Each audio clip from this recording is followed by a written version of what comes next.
WVLQ Port St. Joe. Powered by Panama City Toyota. ESPN Northwest Florida. Transmitting from the CBC Construction Studio.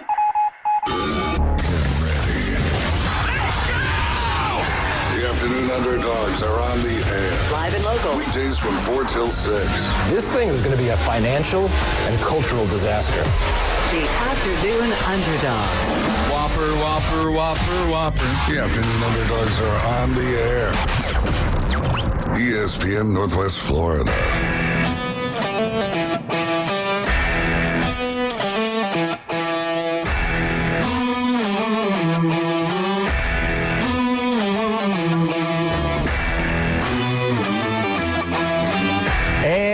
Welcome. You are listening to the Afternoon Underdogs with Paul Wilson here on 104.3 ESPN Northwest Florida, your home for the Atlanta Braves on the Gulf Coast. We are excited here on this Monday to be with you. As always, Coach Brian Haddad with me, Bone Crusher in the fishbowl, and we are excited. Brian, how was your weekend?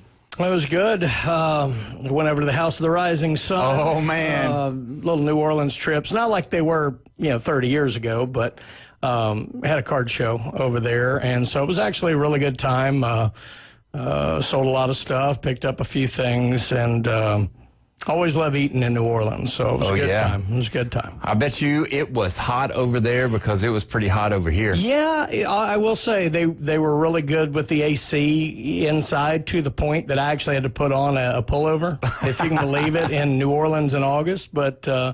But yeah, I mean, outside it was certainly a warm one. You more of a spicy guy, or you kind of hang back a little bit? I love some Cajun food. Oh yeah, I love me some Cajun food. So a lot of good Cajun spice I love. I'm not real big into the hot wings kind of stuff like that, but good Cajun dry rub with some spice to it. I do love me some Cajun food. I love the crawfish, the etouffee, all of the above when it comes to that stuff. Just can't eat a bunch of it and let your stomach kind of get, overboard with it. But, man, I love it over there. Love me some jambalaya just about everywhere. And then Chef Ron's Gumbo Shop in Metairie is the best gumbo I've ever had. So gumbo is good. There. You know who surprisingly has good gumbo here? It's over on... Hope it's a sponsor. I can't speak them right now. That's right. Yeah, I don't want to give that away. I'll have to tell you that one after on the break. No. But, man, and you know what? We're probably going to have to go over there and try some of their gumbo and talk to them and tell them about gumbo. But I'll tell you what, this weekend was action-packed. It was filled with a bunch of stuff. And, man, I got to finally go over to PCB Hobby on the beach. Took my boy over there, me and my wife, and we had a blast over there. We broke a box. First time ever to do that. So I know Todd will be on here a little bit later, but we'll talk more about that. But, man, that was just a cool experience. Did y'all have boxes there at your place in New Orleans? Or? So sometimes when I set up at the shows, we'll take stuff like that. This time it was just single cards that we took with us. We're always looking to buy, so I actually bought a lot of boxes. We call it wax because old style, they were wax packs and whatever. Packs. But bought a lot, actually, and from some years that you don't see as often. So got some more stuff from 2020 football, which is Jalen Hurts and Tua's rookie year and all like that. So a little harder to find, but got some different stuff like that we're going to be rolling out this week at the shop. So a lot of new wax, some years that you don't see as often, going to be hitting the shelves this week. Yeah, we were just amazed at all of what was there, and it was a really cool experience to go. You go and buy a box, and then you just go sit down and open it, and then the guys there just helped us to know, a 9-year-old, the one thing that he cares about, how much is it worth? That's it. It's unbelievable. I don't care about, obviously he wanted Ohtani, and obviously he wanted Judge and that kind of stuff. And we ended up getting a Bryce Harper, a Wyatt Langford, some pretty good stuff on that Topps Chrome is what we ended up getting. Great stuff. So Churio was pretty good. That one was pretty good. But, man, he was hoping for the most expensive card in the box, that was available. And he was like, well, I guess we need to spend more money, Dad. That's what we got to do. Well, I mean, the thing about it, that's not new. I mean, I worked at a shop, we talked about we grew up in Mobile. I actually worked at a shop in West Mobile back in the late 80s. And, even then, the numbers were different. Yeah. But even then, it was very much, about, did I hit one of the big cards? What's this one worth? And back then, you'd pull out your Beckett magazine. Yep. And you'd come out once a month. Now, of course, they're updating in real time with eBay and things like that. But, the thing about it is that, I did care what they were worth, but, I really liked just looking at the cards. And at that time, it was about putting the entire sets together, and that was interesting. So there's always been an element of, did I hit the big expensive card? But by the same token, I always tell, especially kids, like, kind of look at the photography on them, look for, the different parallels and things that they do, and just, kind of enjoy the card itself. You can always sell it, move it into something else, whatever you want to do, but just kind of check them out and enjoy them, because otherwise, I mean, it just becomes, kind of like a scratch off. And I mean, the fun's over in a half second. Whereas if you kind of look at the different cards, you'll see some kind of neat stuff a lot of times with the photography. And they do image variations, that are shorter prints and things. So kind of don't forget the collecting part of it, along with, obviously the big hits and the flipping. Well, that was the fun part when I was a kid. And you'll know this name when I say it. I thought he was a can't miss. Everybody on the whole market thought he was a big can't miss, and he missed. It was Greg Jeffries. 1988. Those cards, he was great. He actually played a long time in the league, but he was just kind of an average player, which he was thought to be a five-tool guy. Mm-hmm. I've had a lot of Greg Jeffries. He was one of those guys that everybody, you're right, just thought couldn't miss, and he was just kind of average, Yeah. But, hey, I mean, he probably played 12 years in the league. Yeah, he stayed for a while, and it wasn't that he was a bad player, because you can't be a bad player and stay in the major leagues for that long, but it was just the fact that everybody thought, like he would be a present day like Bryce Harper. Yeah, what everybody thought. Guy. Yeah, everybody thought he was going to be legit, and I just thought, man, I remember those times when I had all those cards. I'm just like, man, this is going to be awesome. We all had the Donruss. We all had the Fleer. Everything. So it was just a really cool experience. But, man, a lot of sports to unravel today. You being a Yankee fan, me being a Yankee fan. Since 2019, the Yankees haven't had the old-timers game until this weekend. And, man, I don't know if you got a chance to check it out, but it was really cool just to see some of the guys get together and kind of do what they all used to do. Back a while back, they were doing a softball game, but then they changed it and started doing baseball again, which is, I like that better.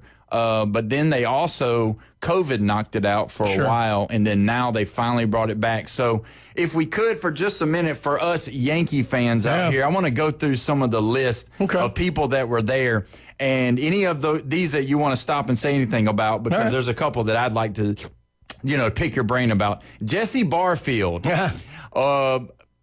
Clay Bellinger, which is Corey Bellinger. Barfield actually was a really great player for the Blue Jays before he came over to the Yankees. Yeah. Aaron Boone, obviously. Homer Bush. I got to say, Aaron Boone, so when he hit the home run to beat the Red Sox in the 12th, I guess it was 03, it was late. It was I think it was just after midnight, and I was half nodding off. I watched that entire game. I was living in Nashville at the time, and I remember the instant he hit that ball, I just jumped off the couch. I ran around in the backyard at midnight screaming, "That's gone! That's gone!" That was a great night.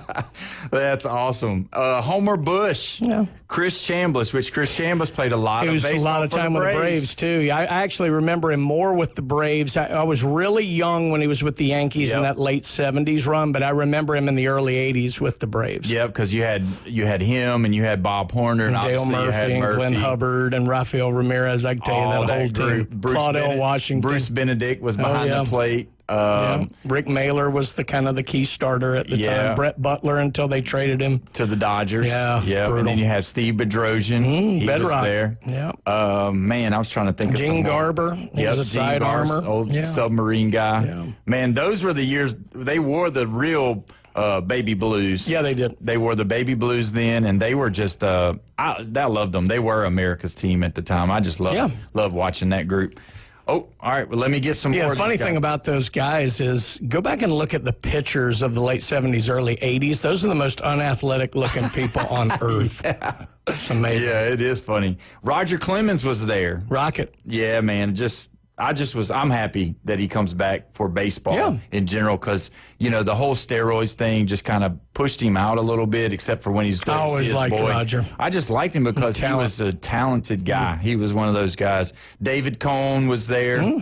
Johnny Damon was there. Yeah. And Johnny Damon had hair probably past his shoulders. Of course he did. Did they call themselves in Boston the Idiots? Idiots, yeah. But he didn't have a beard. No beard, but just long hair. I like Damon. I still think of him more as a Red Sox player, though, than me too. How about this one? Bucky Dent. I love Bucky Dent. As the Red Sox coined him, Bucky Bleeping Dent. He was Aaron Boone before Aaron Boone was. He sure was. But, yeah, love Bucky Dent. Brian Doyle, John Flattery, Dwight Gooden was there. Doc, again, he's more of a Met to me, but he had some good years with the Yanks. The Ron Guidry. What about Ron Guidry? Yeah, great pitcher in the late 70s. Just was one of those guys that was kind of small. You had him and you had Catfish Hunter kind of in the same time frame. Yep. And then Goose was in the pen. Yep. Orlando Hernandez. El Duque. Obviously, David Justice, more time with the Braves. Yeah, Braves guy. Jill Martin, the widow of Billy Martin, was there.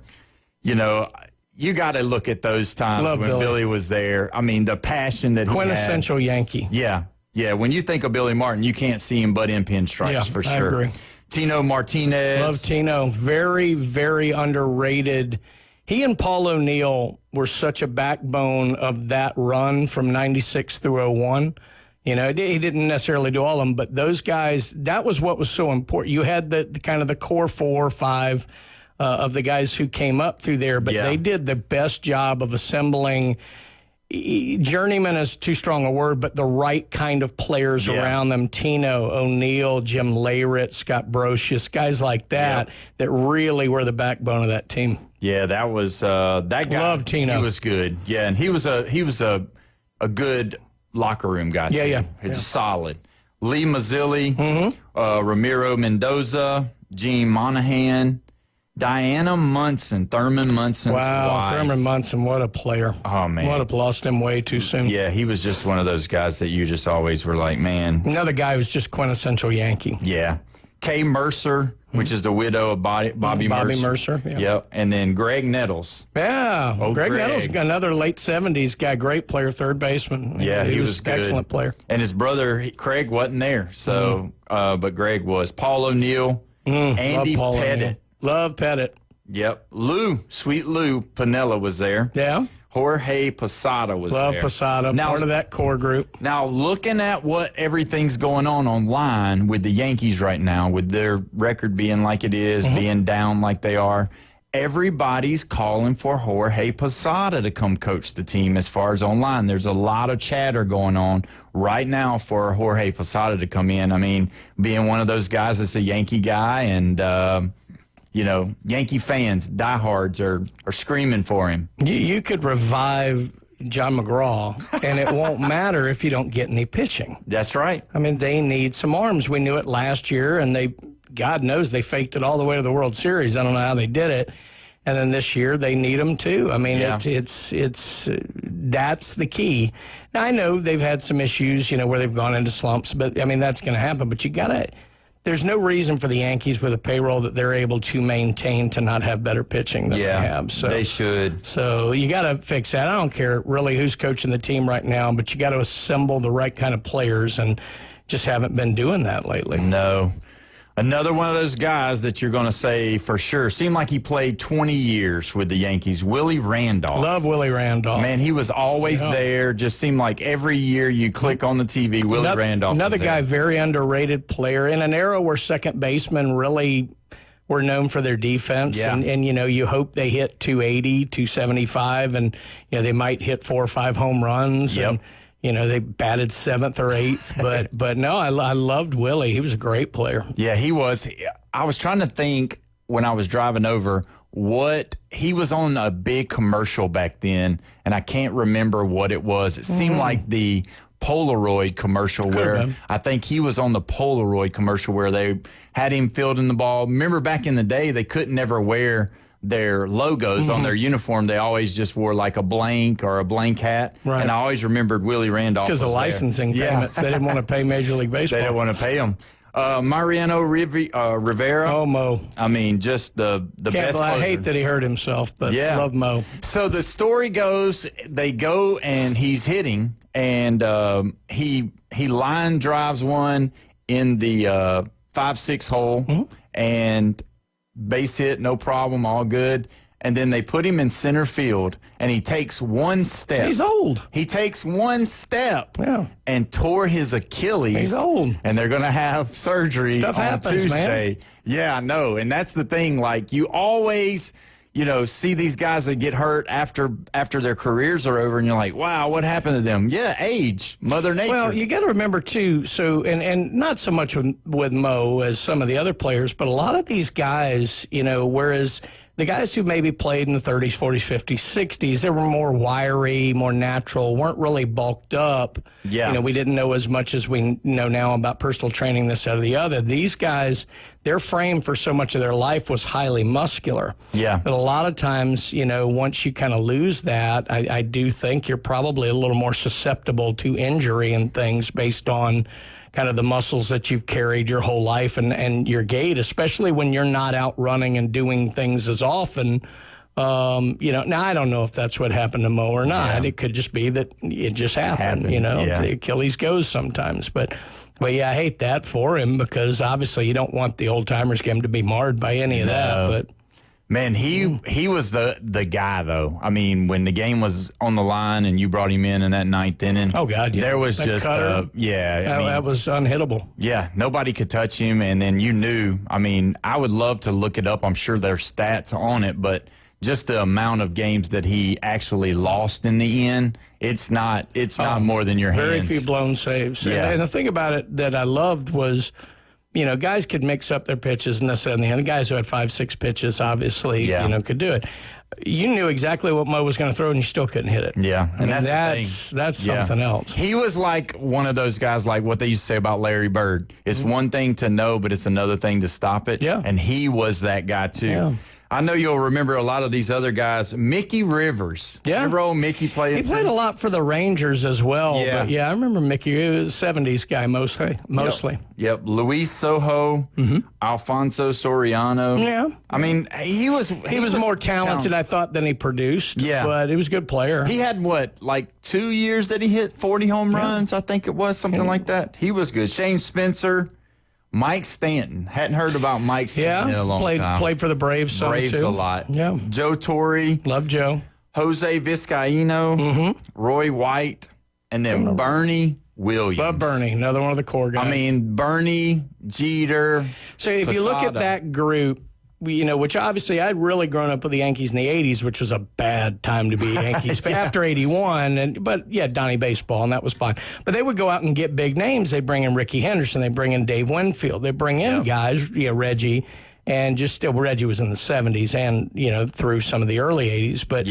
But if you look at that core group that really made up that run from 96 through really 03. 03 is kind of when it ended, but you look at Jeter and Posada and Pettit and Bernie Williams.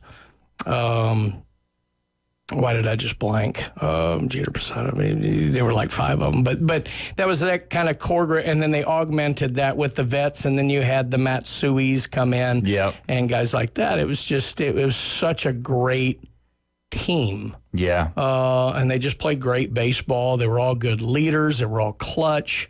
They weren't the most talented. They weren't the most freakishly athletic. But in the big moment, when you needed a big play, you could always count on Bernie. You could always count on Jeter. You could always count on Jorge Posada. You could always count on Pettit. And then, you bring in the Mussinas and the Clemens. And it was just a well put together team. Yeah, and that was the thing. Their core was always good, and Torrey knew how to push those guys. But then the hatred they had for the Red Sox and the Red Sox having the hatred for them, to me, was just classic. You know, it had always been around, but it had kind of simmered a little through the 80s because, you know, the Yanks really weren't very good. And the Red Sox, they blew it in 86.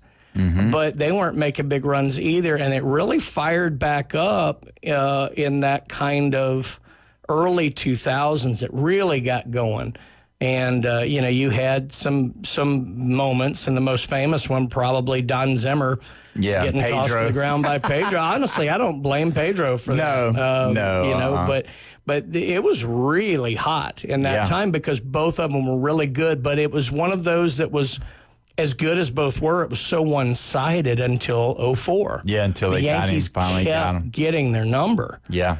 And it was just, you know, at some point, I remember in 03, it was kind of like, is this really a rivalry? Because it's so one-sided. And then 04 changed all of that, especially not just that they beat the Yanks, but they came back from down 3-0. I remember, which hurt. Oh, my God. Yeah, that was a tough one because Schilling was just lights out. Yeah. I mean, he just was, and that was, hated it. I hated it because I didn't like Veritek. I didn't like those guys. I actually liked that team of players. I didn't like that they beat my Yankees. Right. I was never a big Ortiz fan, but I liked the rest of them because I liked their attitude. Yeah. Because they didn't get flustered. But as I said, they were the idiots. Yeah. Did you like Youkilis?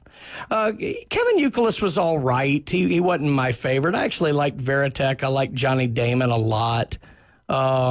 You know, obviously Schilling was fun when he was on the mound there. Yeah. They just had a lot of great players in that time. They did. They'd moved off of Nomar, who was really talented, but they were a good squad, and they just played hard. That was shocking when they did move off from Nomar to me. Well, I knew he was getting older, and his production had kind of dropped off a little. It's so funny to think back when, you know, it was Jeter, Nomar, and A-Rod were all like the best three shortstops in the game. Yeah. And there were arguments at the time that Nomar was the best of the three. Now, I don't think he was. I think A-Rod was. I do, too. As a shortstop, he was the most talented. Yeah. In fact, he probably should have gone to the Red Sox. Yeah. To be honest with you, I never liked him at third. And he was never going to play short over Jeter. So, but those three guys were unbelievable. And Nomar just kind of right there the last year with the Sox, and then when they moved, I think, to the Cubs, just really wasn't ever the same player. Nah, never did. So let me ask you this before we hit the breaks. The 70s, who was your favorite player in the 70s for the Yankees? Well, I was real young, you know, so, I mean, it was hard not to just get enamored of Reggie Jackson. Yeah, everybody loved because Reggie. When you're that young, you really gravitate to the guy who's out there the most. And it was a little after kind of Munson. You know, I wasn't really aware at that point. I knew Nettles, but it'd have to be Reggie at that point. That'd be the same for me. And then the 80s. Who would you go? Don Mattingly. That was your guy? My two guys through the 80s were Dale Murphy and Don Mattingly. Those were my heroes. Yeah. And they just happened to both be on terrible teams. So we went to Six Flags over Georgia. They had the Don Mattingly 6-foot poster, and I grabbed that, and I thought I was just like, I didn't want to ride any more roller coasters. I didn't want to mess up my Don Mattingly poster, and I was ready to go home to put it on my wall because that was my guy. And then when Ricky Henderson came, because Ricky was my favorite player overall, just my overall favorite player. I have the most. I still got almost all of his cards. He's one of the three best players I've ever seen in my lifetime. Him, Bonds, and Griffey are the three best ball players I've ever seen. Yeah. I wasn't as big a fan of Ricky, but Mattingly and Murphy were my guys. You just couldn't deny Ricky just because whether you and the funny thing about Ricky is they would say Ricky would talk about himself in nuts. the third person. He's nuts. The stories on Ricky in the locker room. God Almighty! He tells one. I'll tell one real quick. So John Olerud, I don't know if you remember Olerud. He wore the batting helmet, right? Yep. So anyway, I can't remember if it was when they were with the Mets or when they were with the Blue Jays, one of the two, but Ricky had just come in and they were taking, just BP. But Olerud was out in the field just shagging, balls, and he's got the helmet on, and Ricky comes up to him and says, I once played with a guy in whichever it was who wore a bat and helmet like that too. He goes, I know, Ricky, that was me. I He was so in his own world. And Yeah. he didn't cash his first check. He referred to himself in third person. We stay at a hotel. They said, we offer service where, celebrities can use an alias. And he said, oh, that's smart. And he put down Rick. I mean, he was Ricky. Let Ricky be Ricky. Yeah, and I mean, he was one of those that, I think until he got to like 54, he was still like playing independently baseball. 54 years old out there with young guys still hitting baseball, still stealing bases, still playing. Easy, one of the three most talented ball players I ever laid eyes on. Absolutely. Man, I'll tell you what, that was fun. Just talking about that just brought up a lot of my childhood. Well, we're going to go ahead and take our first break, and when we come back, we're going to talk about what's going on in the real Major League Baseball. You're listening to 104.3 ESPN Northwest Florida.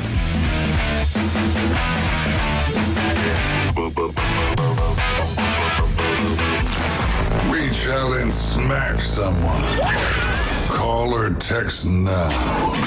850-215-6290. The Red 17 Studio Line. Keep the game going with ESPN Northwest Florida.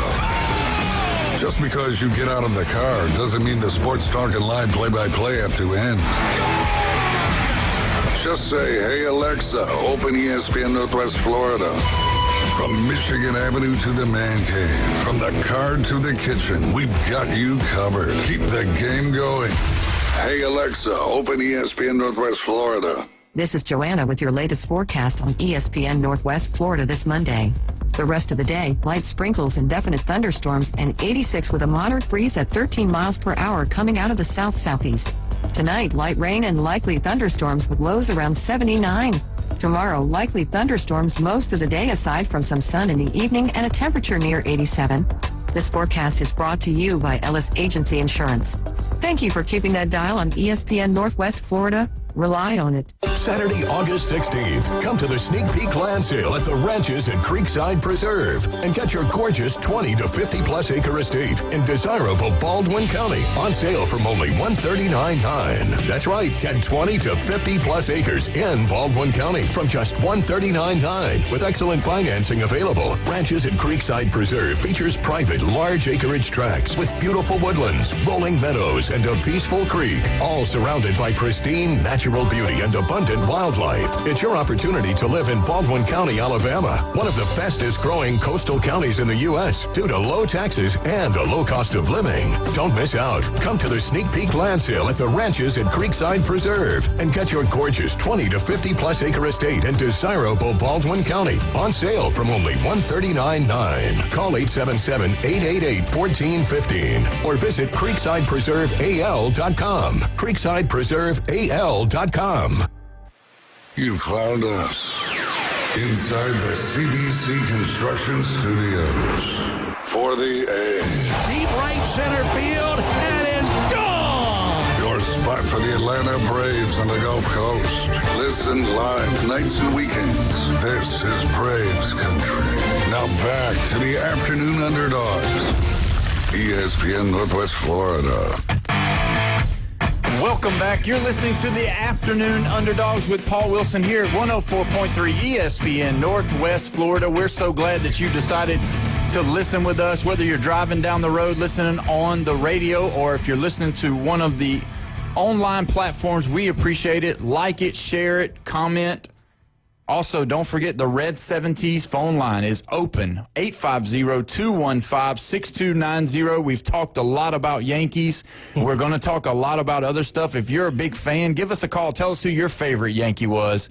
I know growing up, man, just the Yankees, the Red Sox, the Braves, the Dodgers, those guys were always on TV. Then you always had the good old lowly Cubs of the WGN network that you'd see Ryan Sandberg and Ron Say and all those guys over there. That was a fun time. There's probably a lot of people yelling at the radio going, they hate the Yankees. But you know what I used to remember is, of course, TBS and WGN the early days of cable, you had those and day baseball. I love when the Braves would play the Cubs because I would flip between the stations.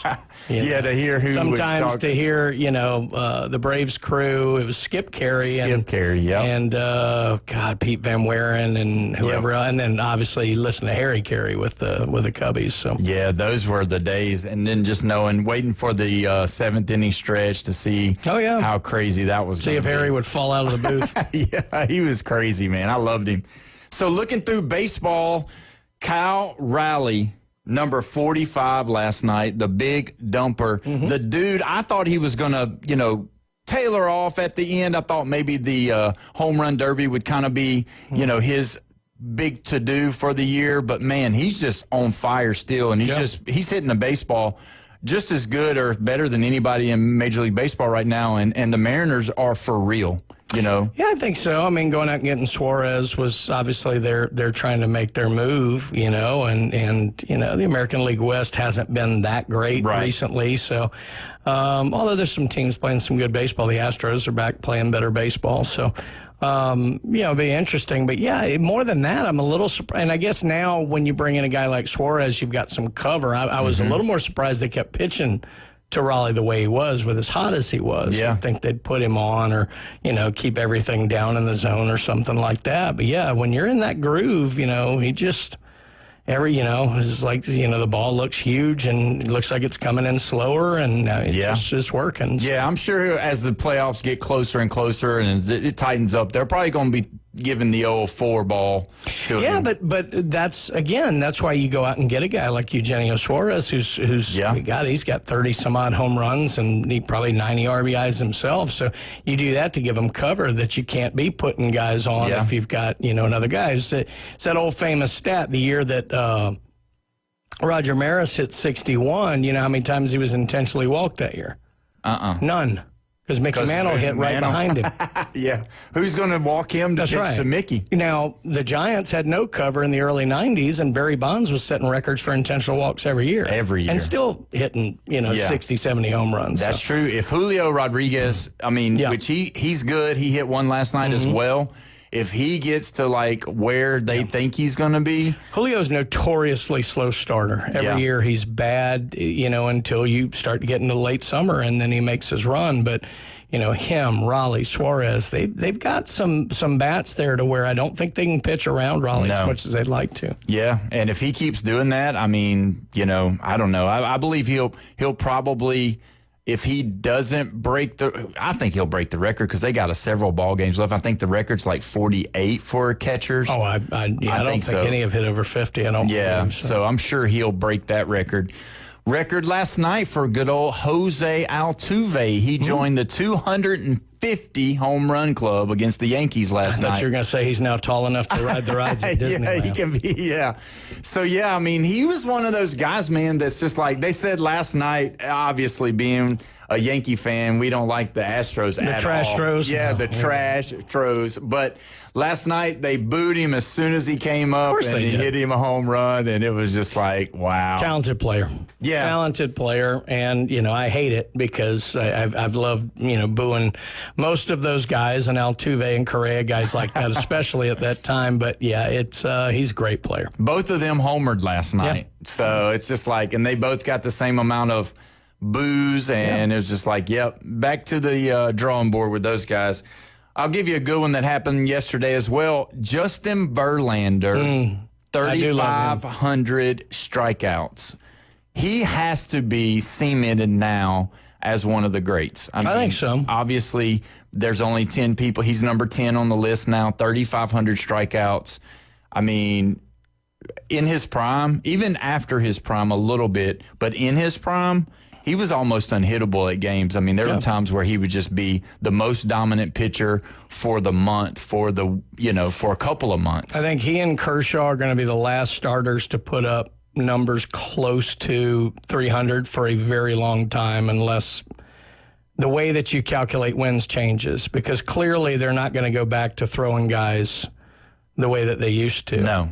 And again, this is going to get into muscle development and this, that, and the other, but I understand why they do it. I actually think it's smart in how they develop them. Now, again, I never believe you take a guy out who's got a no-hitter going. I don't care what his pitch count is, but that's neither here nor there.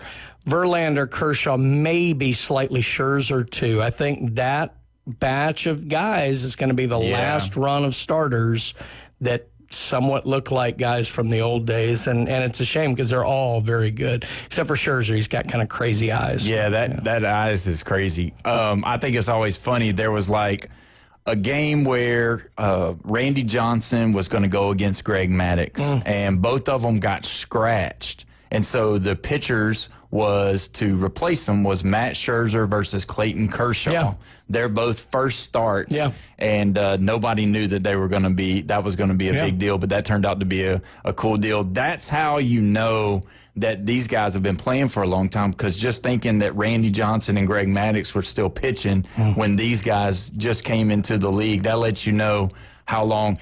Do you think Kershaw is going to be on the roster for the playoffs? Because he made a mention that he's like, yeah, hopefully I'll get an opportunity, but I don't know. They're so deep. I mean, that's what we were laughing about coming the season. I think he was their number 7. Yeah, that's I don't know. And the thing about it is, to be honest, Kershaw hasn't been that great in the playoffs. No.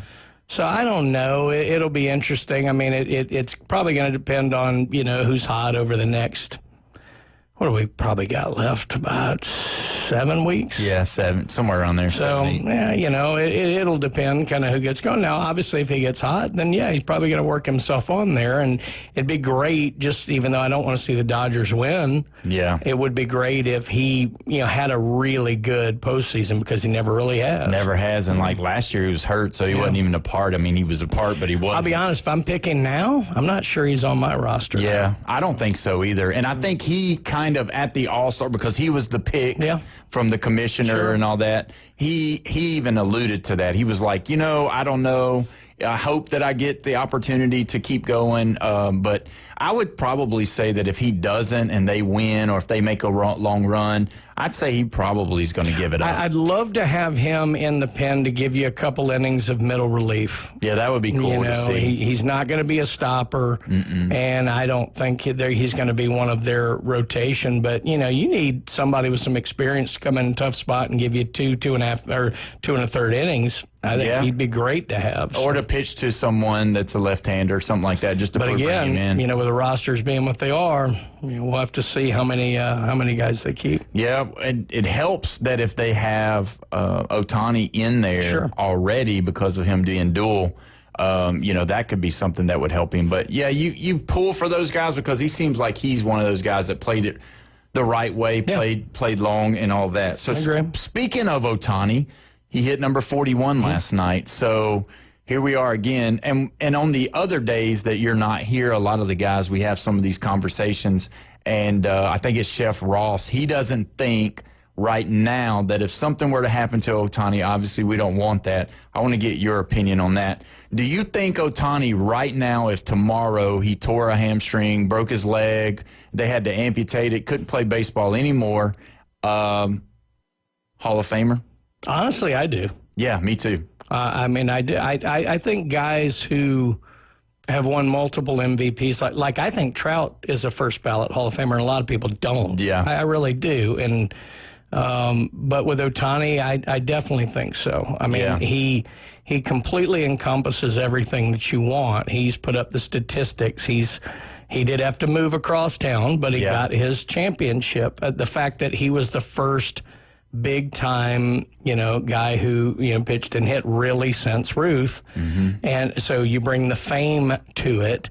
The international level of acclaim that he has is unbelievable, and just the run he's been on. And look, I understand, DH is not like, a guy who's playing out in the field, but I don't think you can deny his greatness. And I mean, just 50-50 alone. Yeah. Good gracious. So, to me, if it ended tomorrow, I'd put him in the Hall. Yeah, I think even first ballot, just me, because I'm that guy too, because when you look at Hall of Fame, to me, if you're the best player for 4 to 5 years in the big leagues, Agree. that would be what would kind of validate you as being a Hall of Famer. Agree. And that's clearly what he's been. I mean, he's been that guy. What bothers me is there's some guys in the Hall who were compilers, I think, and they're not bad players, Right. but they were stat compilers. Whereas a guy like Dale Murphy, again, I'm biased here. He was one of my favorites, but the guy won back-to-back MVPs. One year the Braves were all right, 82, 83, they started stinking again. Back-to-back MVPs. If you look at that era, he was clearly one of the best players in baseball, if not the best in the National League. And to me, if you were the greatest in your era, or at least in that, like you said, 4 to 5 year window, I think you should absolutely be considered. I mean, he hit 398 home runs, which in the post-steroid era looks like nothing. But at that time, nobody who had hit 400 was not in the Hall of Fame up through that. So I look at guys like him, now that Dave Parker has gone in. Unfortunately, he had passed away before. But I think those were great, great players of their era versus guys, and I don't want to knock on, but like a Harold Baines, to me, he wasn't a great player in his era, but he was a stat compiler. Yeah. And I think there are some people in the Hall who have compiled stats, and we've left out some of the greatness. To me, the harder argument's Mattingly. Yeah. And I love him. One MVP.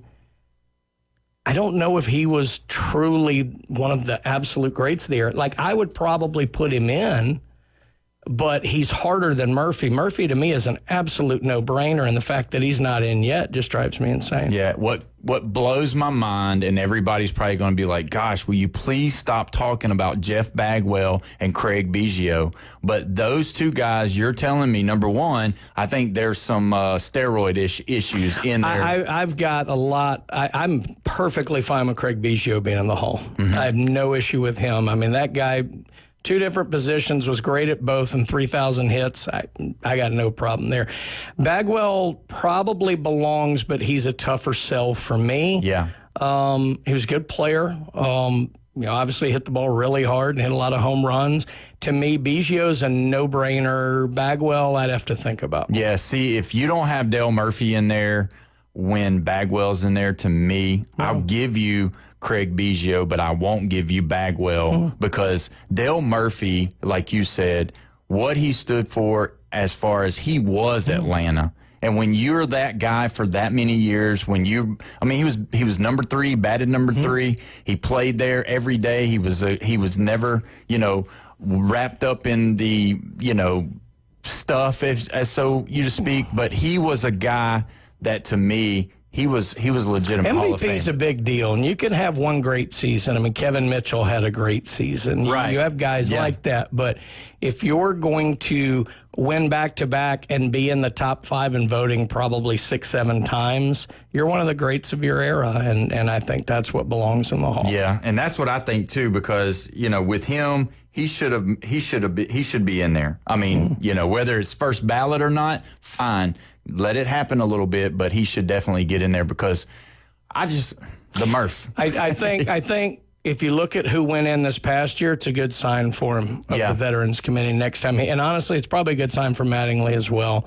But if you look at who went in, Dave Parker, very similar. Yeah. And the thing, they were just, one was 70s era, one's 80s era. So when Murphy comes around, I do think based on what I saw with this past what do they call them, legends eras or whatever they put them in, I do think that Dale has a really good shot of going in. And if you look at this year's prospects to get in or the opportunities, I mean, you got like Cole Hamels, that group. Well, I mean, those guys will be seen a little bit differently, but, I can't remember when the predominantly 80s era comes up again to be voted on. It might be this year. I can't remember. It might be 2 years, 3 years from now, but they do that by eras. And so Parker went in because they considered him predominantly 70s. So whenever the 80s era comes up, Murphy and Mattingly will probably be the 2 big names on that list to see whether they can get in or not. And usually they only get the one, at least if they're both hitters, but we'll see. Well, hopefully that'll be a big deal for us. Well, when we come back, we're going to discuss the Braves and their winning streak. You're listening to 104.3 ESPN Radio.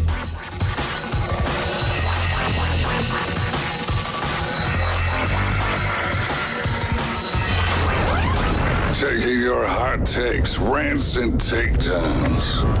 Let's hear it on the Red 7T studio line. 850-215-6290. It's the PCB Hobby Takeover with Todd. Mondays at 5:20 on ESPN Northwest Florida. That is a very high-end card and very rare. Todd talks about coins, trading cards, collectibles, and the amazing stories behind them. It was the first one that's ever come through my door. Plus, we'll be taking your calls and questions at 850-215-6290. The PCB Hobby Takeover. A platform for you to do your hobby. Mondays at 5:20 on the Sports Talk Monster. ESPN Northwest Florida. This is Joanna with your latest forecast on ESPN Northwest Florida this Monday. The rest of the day, light sprinkles and definite thunderstorms, and 86 with a moderate breeze at 13 miles per hour coming out of the south-southeast. Tonight, light rain and likely thunderstorms with lows around 79. Tomorrow, likely thunderstorms most of the day aside from some sun in the evening and a temperature near 87. This forecast is brought to you by Ellis Agency Insurance. Thank you for keeping that dial on ESPN Northwest Florida. Rely on it.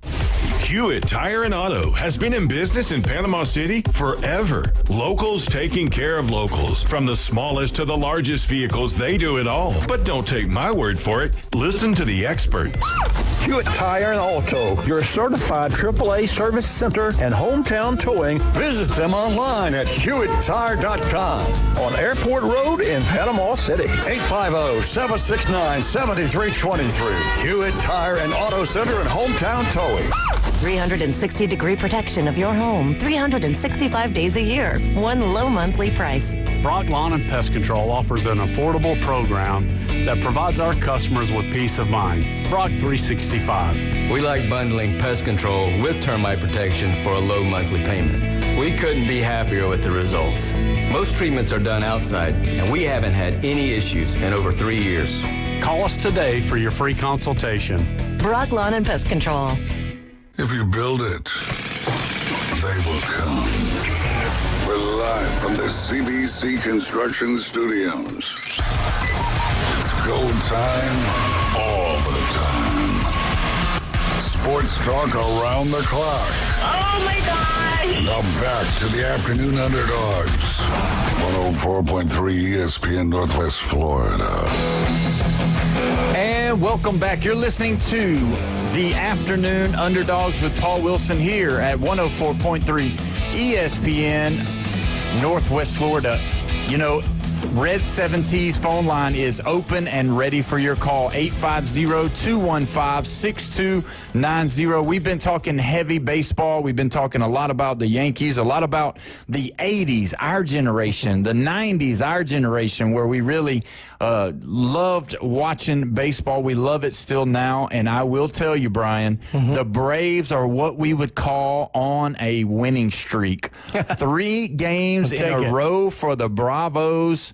Man, they've been playing some good baseball. The one thing that stands out to me is in this period, they've scored 22 runs, and that's where it's all about. And surprisingly, Ozuna, Olsen, those guys are stepping up and hitting the baseball pretty good. And, you know, I'm a big believer in Drake Baldwin. I believe he is the next great Brave. If they can build around him and Acuna and let everything else kind of keep going, I think those two guys could carry a team, and I'm pretty excited about the future for the Braves, even though we're having a rough year. Yeah, I mean, this may be a lost season at this point, but what you'd like to see is the team kind of get it together, get a little bit of momentum heading into the offseason, and then build on that, because it's certainly going to make, you know, if you're playing good by the end of the year, it's certainly going to make the offseason a little bit better. Everybody feels better about things going into next year. Obviously, they got off to a rough start this year, which, you know, you can overcome. I mean, the Brewers got off to a rough start, too, and look at them. But it just hadn't been a very good season. And so, you know, I think it's important, you know, if you're in there, you know, with the Braves in the clubhouse, just say, all right, guys, our season starts now. Yeah. What can we do for the last, 40 some odd, 50 some odd games we have left? Can we be one of the 3 best teams in baseball? Yeah. And, you know, just set smaller goals like that. And then, again, that momentum carries through the offseason and should set them up, because still a good core, good young team. Just Wasn't their year. Wasn't their year. Had terrible luck when it comes to starting pitching. All 5 starters from the beginning of the season out already. Brian Snicker's not going to come back. They haven't announced it yet, but the feeling around the club is that he's done after this year. And there's some other guys that are there. Walt Weiss is a guy that gets brought up a lot. Another guy that used to be with the Florida Marlins that took them to the playoffs but stepped away for family reasons. He's going to be somebody that's looking at. And so, yeah, I agree with you. If we can get this last part of the season to really just everybody step it up. And, really what you sell to those guys that are not going to stay around, that you probably going to, their contract's going to be up, your Ozunas, your Sean Murphys, those guys that you don't really necessarily want to keep around if you don't have to, is to say, hey, look, you're playing for your next year's contract. Let's see what we can do, to help you get yourself to make more value. I'm a big proponent of him, Albies, and I'm still not a Harris. I haven't bought the T-shirt for Harris, even though as of late, he's been hitting the ball. I mean, he hit a home run last night, doing pretty good. Just hasn't been very consistent. Yeah, just kind of an inconsistency. Obviously talented. He's one of those guys, and I know we talked about this before coming on the show, that, you said there was only 8 Major League Baseball players right now that is batting over 300. It's absurd. And it's just crazy because it's the way that they're training nowadays, and it's a different type of training. Having a 9-year-old and listening to some of the videos and seeing some of the coaches, they teach you to swing hard. They teach you to swing the same swing every time. I'll never forget that time that I believe it was maybe A-Rod having a Major League Tonight talk show where him and maybe one of the other guys, I can't remember who was there, but maybe Bill Ripken or somebody, they had Pete Rose on there. And they said, Pete, what do you do when you go through a slump? And he said, well, number one, you don't change your swing. That's what got you to the big leagues. You either choke up or you move forward. He said there were like 4 things you could do or something like that. Yeah, it was forward, back, choke up, choke down.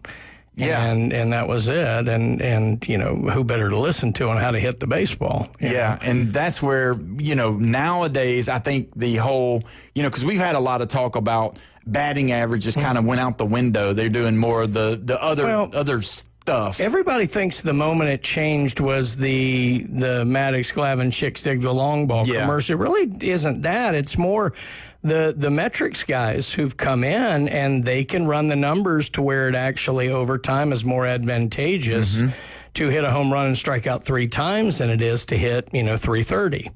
And I'm sure their numbers add up. I mean, but if you're asking me what I prefer in a ball player is, I think, being able to hit 300 and, be able to hit 35, 40 home runs and drive in 110, 115 runs. That's still kind of the metrics of the truly great ball players to me, because I do think average matters, and putting the ball in play, getting on base, putting yourself in a position to score. Everything about Moneyball was getting on base. That's why you would think it would matter, but so many of the metrics guys have run the numbers that, like you said, they're being taught really as young as 9, because that's what these guys have been brought up on, is that they've run the numbers to where this is the better play. And, it's a little bit different. I remember Ron Polk at Mississippi State used to call Skip Bertman's LSU, what they played called gorilla ball. Because they did. They hit a bunch of home runs. And look, they won a bunch of national championships. We didn't win any until 2021. So, maybe it works, and I'm just an old timer hoping for the days. But to me, if you have 8 Major League Baseball players hitting 300, that's ridiculous. That's aggravating. You're not facing Pedro and Roger and, Walter Johnson and Sandy Koufax. This is not the era of the monster pitcher. No. It's the I don't get it. See who can throw it the hardest, and then see if your exit velo can be the hardest as well. And it blows my mind, because, like you, I'm looking for a guy that lead my team is going to bat over 300. He's going to hit 30 to 45 home runs. He's going to have several RBIs. He's going to be able to play in the field. And see, I think too, when you look at it, it comes back to bite you at the end, because look at what Aaron Judge did last year. Now, obviously, this year he's he's over 300. That's what I love. What he's done this year is the fact that he's still in the 330s. He's leading the league by 15, 18 points. Yeah, so still hitting for average. Last year he really choked it off in the playoffs as far as the World Series goes. And when you look at him, that's who you think of because obviously he's one of the big stars in the Major League Baseball. And when you see him hit the home runs and everybody's there for the home runs and you're like, are they doing it for does that really translate to wins? Does it translate to money? What are all the analytics turning into? Well, I can tell you, probably the best hitter in baseball for the last 7 years has been Luis Reyes. Yeah. And he's been traded, 3 times? 3 times. And he keeps winning the batting titles. He's probably the best pure hitter in the league, maybe since Ichiro. Yeah. And there's no value on it. So I don't know. It's it just drives me crazy. I'm not saying that I don't love power baseball, and I love, that. And I love the Griffeys and the Bonds and those guys, but those guys hit for average too. And, give me the Tony Gwynns. Yeah. Who would strike out, good God. Some of these guys will strike out as much in a weekend series as Gwynn did in a year. Yeah. Well, it's just crazy. If you look at Ella De La Cruz, as long as he's been in Major League Baseball, he's already struck out more times than Tony Gwynn his whole career. He played for 1,000 years. Yeah, he was there forever. Yeah. He made it seemed like he made every All-Star game. He was there forever. And then now Ella De La Cruz, what has he been there 3-4 years now? Maybe 5. He's exciting. Yeah. He's exciting, but he strikes out. He strikes out a bunch. You can't. And it isn't new. Reggie Jackson struck out 1,000,000 times, but but he had his big moments, and that's it. I get it, So some of it's moments, but a lot of it are the metrics. And again, they're running the numbers, and it's working for them. And you know what? Bottom line, maybe they're right. Maybe they are. It isn't as good a baseball. No, it makes you aggravated, and that's why I like a guy like Jacob Wilson that plays shortstop for the A's. Great player. He's a non-strikeout. He's going to make contact. He's going to make you throw him out. He hustles. That's the kind of guy I tell my boy all the time, like, look, watch him, watch his at bat, and he's a nobody. He's a coach's kid, come out of Grand Canyon University, but he doesn't strike out. He made the All-Star. Right. He started over Bobby Witt Jr. this year. He's top 5 in the league in average. He's a great player. Yeah, just one of those guys. And that's who, to me, you want for your shortstop, unless you had somebody that could hit.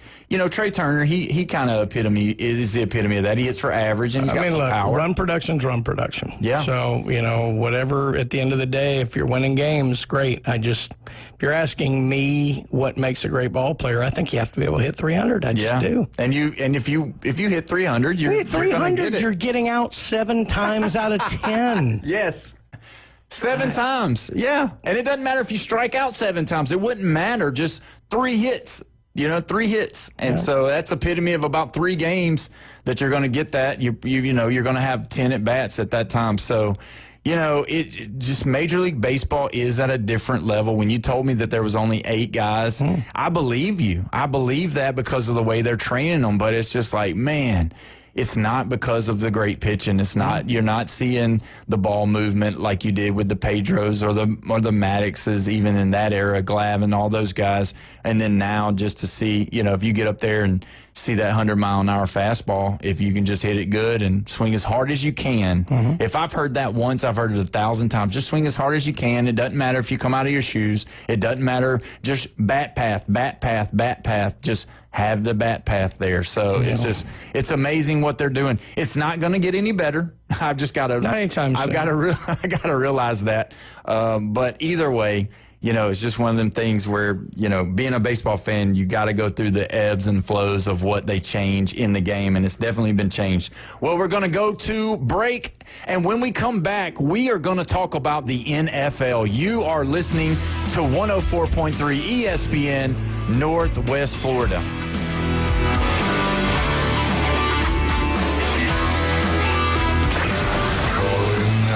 This is Touchstone Service. The Red 70s studio line is open. Demonstrate how to make a call with your dial telephone. 850-215-6290. ESPN Northwest Florida. It's the Coach James Hale Show. Getting the penalties, not doing what the coaches told them to do, won't get off the field. I'm getting old. Damn, Coach, you already been drinking? I'm getting old. I'm doing pretty good. I've already had my third beer. I'm feeling great. It's great weather out here. I'm a little worried about you. Every time I call in, you're a little confused. I'm getting old. Weekday morning 7 to 9, ESPN Northwest Florida. This is Joanna with your latest forecast on ESPN Northwest Florida this Monday. The rest of the day, light sprinkles and definite thunderstorms, and 86 with a moderate breeze at 13 miles per hour coming out of the south-southeast. Tonight, light rain and likely thunderstorms with lows around 79. Tomorrow, likely thunderstorms most of the day aside from some sun in the evening and a temperature near 87. This forecast is brought to you by Ellis Agency Insurance. Thank you for keeping that dial on ESPN Northwest Florida. Rely on it. Golf is a game that should be fun, but to have the most fun, you need to play your best.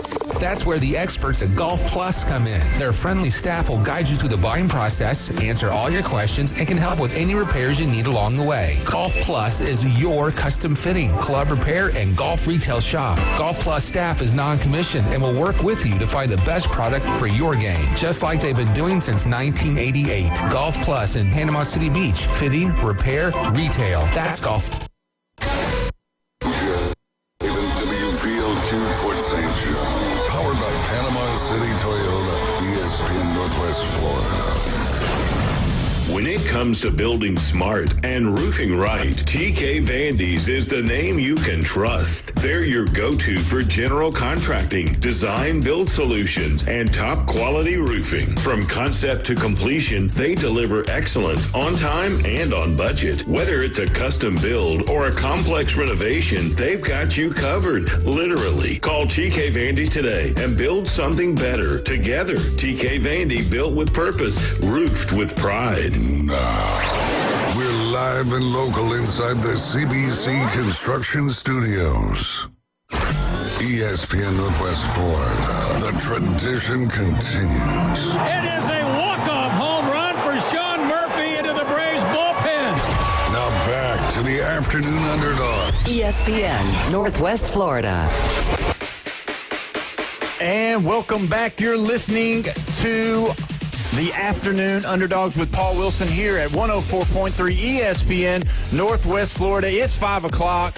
You guys are done it. You got through Monday. You are off work. You're headed home. Time to grab your favorite beverage. Time to grab your favorite food. Let's get something on the radio. I think you needed a beverage after the after-school traffic today. Good gracious. Oh, yeah. It's back and with a vengeance. Oh, man. Bay County, I believe Walton County, all starting school. It's just be careful out there because the kids are still walking, they're still playing, and they're getting used to it. The traffic is horrendous, obviously. You still got the stragglers that are still vacationing over at the beach. They still love to be here right at the end, and construction seems to always be happening here at beautiful Panama City Beach and surrounding areas. So we appreciate you guys that are out there working on the roads. Maybe work a little over. I appreciate the guys who are working. I don't appreciate the 11 guys they have to sit and watch the guys who are working. Yeah, that's the thing. Like, you got 5 that are, in a circle watching the one guy with the shovel, and we're still here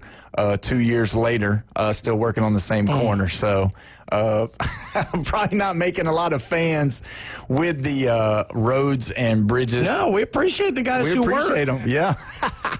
All you foremen, I'm not so sure about. That's right. Also, don't forget the Red 7Ts phone line, 850-215-6290. The other day we were talking, and one of the guys said, you know what, this is probably the most opinionated show on the Gulf Coast, and so I'm going to take that mantle and go with it into our next segment. The NFL preseason games, we saw them this weekend. The biggest one by far, I'm not sure on the numbers, but Shedeur Sanders getting the start for the Cleveland Browns. He looked pretty good. He had some good good runs. He had some good throws. He had a good wide receiver made a great catch on one of his balls. But they're ready to anoint him the king of Cleveland, and I'm not buying it. King of Cleveland is not going to be Shedeur Sanders right now. His numbers were great. I can read them to you. He was 14 of 23, 138 yards, 2 touchdowns, 106.8 QB rating. Great, first time out of the gate. They gave him a shot, but hold your horses a little bit, because I believe today they come out with Joe Flacco throwing to the ones, Dylan Gabriel throwing to the ones and the twos, and Shedeur Sanders throwing to the threes, and anybody else that would catch a pass on the sideline. So Shedeur, he's not your guy yet.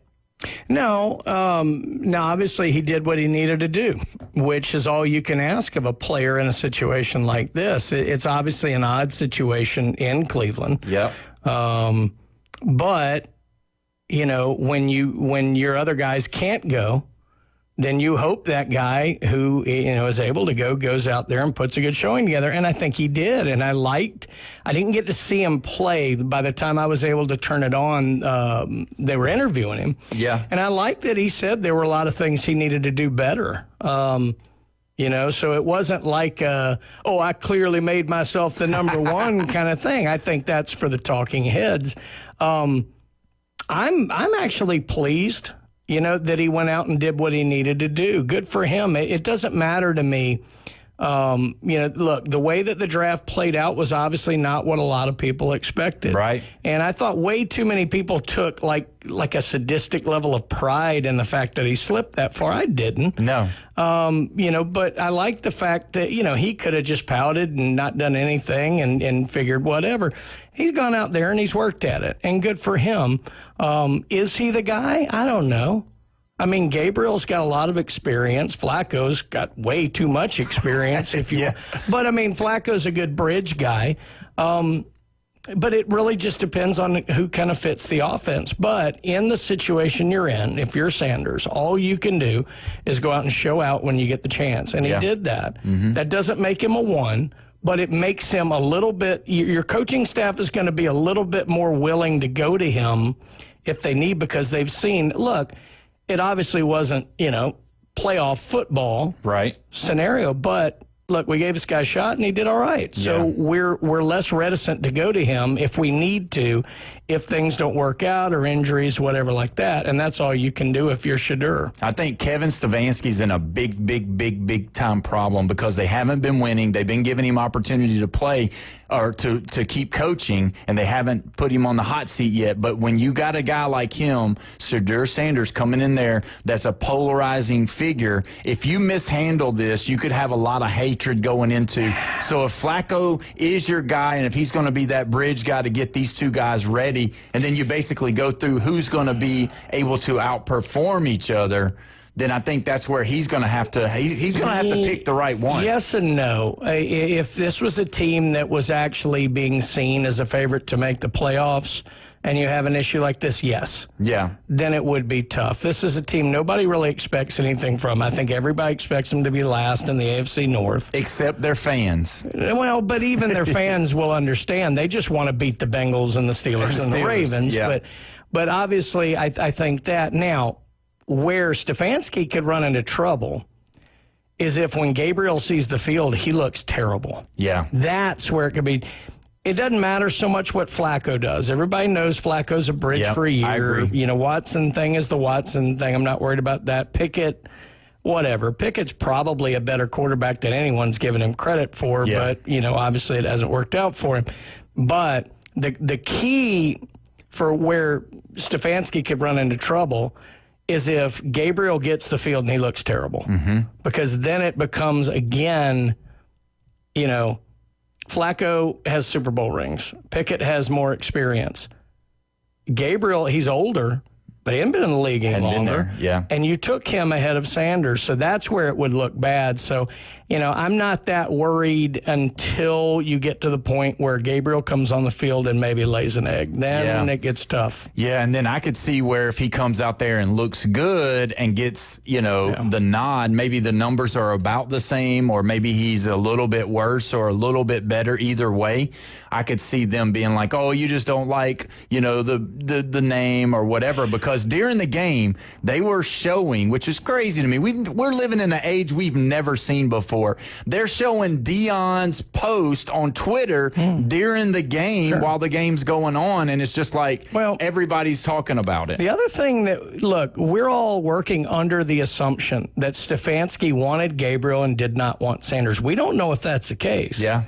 This could be a total GM move. I guarantee you he didn't want both. No way. But the Gabriel thing may have surprised Stefanski. Yeah. I don't know. I doubt it. The most likely scenario is their staff preferred a Dylan Gabriel type player over a Shedeur Sanders type player. I don't know that.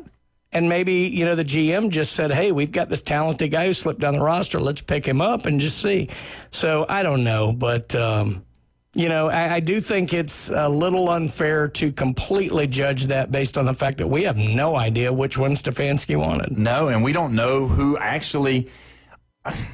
I've never been a big Dylan Gabriel fan as far as, I do think he's small. I think the jokes online is, really bad against his height or whatever. But you got a lot of height problems in the NFL anyway. There's quarterbacks that are small. The irony is in the NFL these days, the guys who really succeed are the guys who can throw the intermediate ball well. And actually, that's Sanders' best throw. Yeah. And I think it's Gabriel's best throw. Both of them, yeah. So both of those guys can do that. Now, they're not able... The guys who throw the intermediate ball extremely well but have the ability to do something exciting, Lamar, Josh Allen, those are the guys who are superstars in the league. Gabriel and Sanders can both do the things you need to do to be productive. That was the one thing I liked really about Sanders' game at Colorado. I thought he threw the intermediate ball well. Yeah.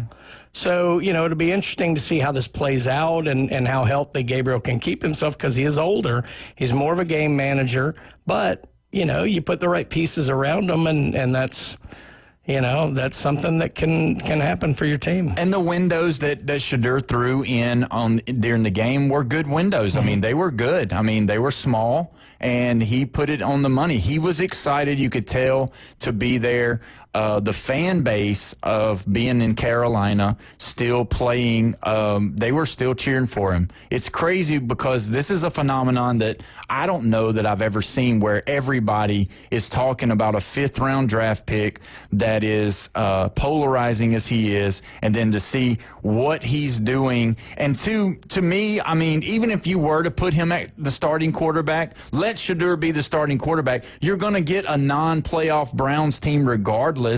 Either way, even if he does. So Stefanski, hoping that, Gabriel either exits himself or, does really good and makes himself, more value. Right. What they want to see is someone who can give them, they're going to get through this year primarily with Flacco and or Pickett. Right. What they want to see out of either Gabriel or Sanders or both is someone who can give them the next 3 years, basically through their rookie deal. That's what they're looking for, and so they want to see flashes. And the best way to do that is when you get on the field, turn what should be a 9-yard sack into maybe a 1-yard loss. Yeah. Throw the ball away when you don't have it instead of putting the ball, take the sack or throw an interception trying to be Brett Favre. Yeah. Not everybody can be Brett Favre. No.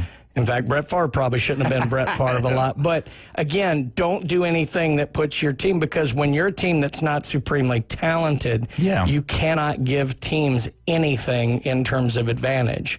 And the beauty of the Browns, the way that they're made up, they're a solid defensive team, so they're going to be in games as long as you don't give the ball away. So the one of the two of them who does a better job of that probably is the one who may be the guy for the next 3 years. Yeah, and that could be probable with your experience. And I think Gabriel at this time, and that to me is probably why he's getting more of the snaps. He's more experienced. That being said, Shedeur is not a Lamar Jackson, but he's more athletic to the point that if he has the right mindset, he might be able to do some things. Yeah. To salvage a play that Gabriel may not be able to do. What Shedeur can't get caught up in is trying to throw the hero throw. Right. He's just got to be sound with the football, maybe kind of see something in the pocket. Again, turn a 9-yard loss into a 2-yard loss. Huge difference. Yeah, big time. Huge difference in that. And that's what great players do all the time. Is one of the things I loved about Joe Burrow. Everybody thinks Joe Burrow, they don't think of him as a runner or escaper. That guy could shift in the pocket as good as anybody I've ever seen. Yes. And he turned what should have been big losses into no gains, 1-yard gains, things like that. And that put him in a much better situation the next down. Yeah. Whereas instead of 2nd and 17, you're 2nd and 9. You have a whole range of plays available to you for that. It's a big deal. Yeah, and this is a big deal because every news station, everybody was talking about it Sunday. It was the first story on everybody's mind come Monday. Everybody's talking about whether Shedeur Sanders is going to be a big deal or not. And the thing is like, let me read you this stat of comparison, and I'll tell you who it is later. But 13 of 20, 155 yards and 2 touchdowns with a passer rating of 113.5. Remember what I said? Shedeur was 106, and then 138 yards with 2 touchdowns. Good old Brady Quinn. Same numbers. Nobody knew those numbers back then because Brady was, their first-round draft pick. They knew what they were getting. That was going to be their guy. And now everybody's like, the real fans. And when I say real fans, the ones that's not emotionally, challenged enough to say, oh, man, we got to put him as our starter. He's our answer. He's the one. I'm buying a Shedeur jersey tomorrow. But, they took time with Brady Quinn. It didn't work out. It didn't pan out like all of the other list of Browns quarterbacks. And the thing is that the best thing, like you said, I agree with you, the best thing that could happen for Stefanski would be is if Gabriel comes in there and looks the part, acts the part, and turns into a la Bo Nix style of quarterback where he's not going to wow you with this or that, but he's going to stretch a play. He's going to not take the big sacks. He's going to be able to throw the ball away, which is all what? Experience. It's just about experience when you get to this level, and that's why some of these guys are so good at doing that. And so with Sanders moving on, I believe, if he's not a starter and they lose, everybody's going to be screaming, and he's there. You know what I mean? If they keep him on the roster. And so it's a very tricky thing, I think. I wouldn't want to be in Stefanski's position on that. Well, the thing that can blow it up in this day and age of media everywhere is, how does Deion handle this? Yeah, that's going to be huge. If Deion inserts himself and is very opinionated and is just firing on all cylinders constantly, that could be bad for everything. Yeah. I mean, it could be bad for Shedeur. I mean, it honestly could. If Deion kind of sits back and just says, look, obviously I think my son, can do a great job for the team, but look, the coaches, it's their decision and all like that, then we'll actually let the football play out. I don't really know which way it's going to go with that. Everybody thinks, Deion not going to be able to stay quiet. He might. Yeah, he could. We'll see. Well, the good thing is that he is going to be coaching on the sidelines. But again, that's where Dylan Gabriel, if he comes in and is just laying eggs and they keep going to him, then it's going to be hard, and I would even understand Deion losing it a little bit.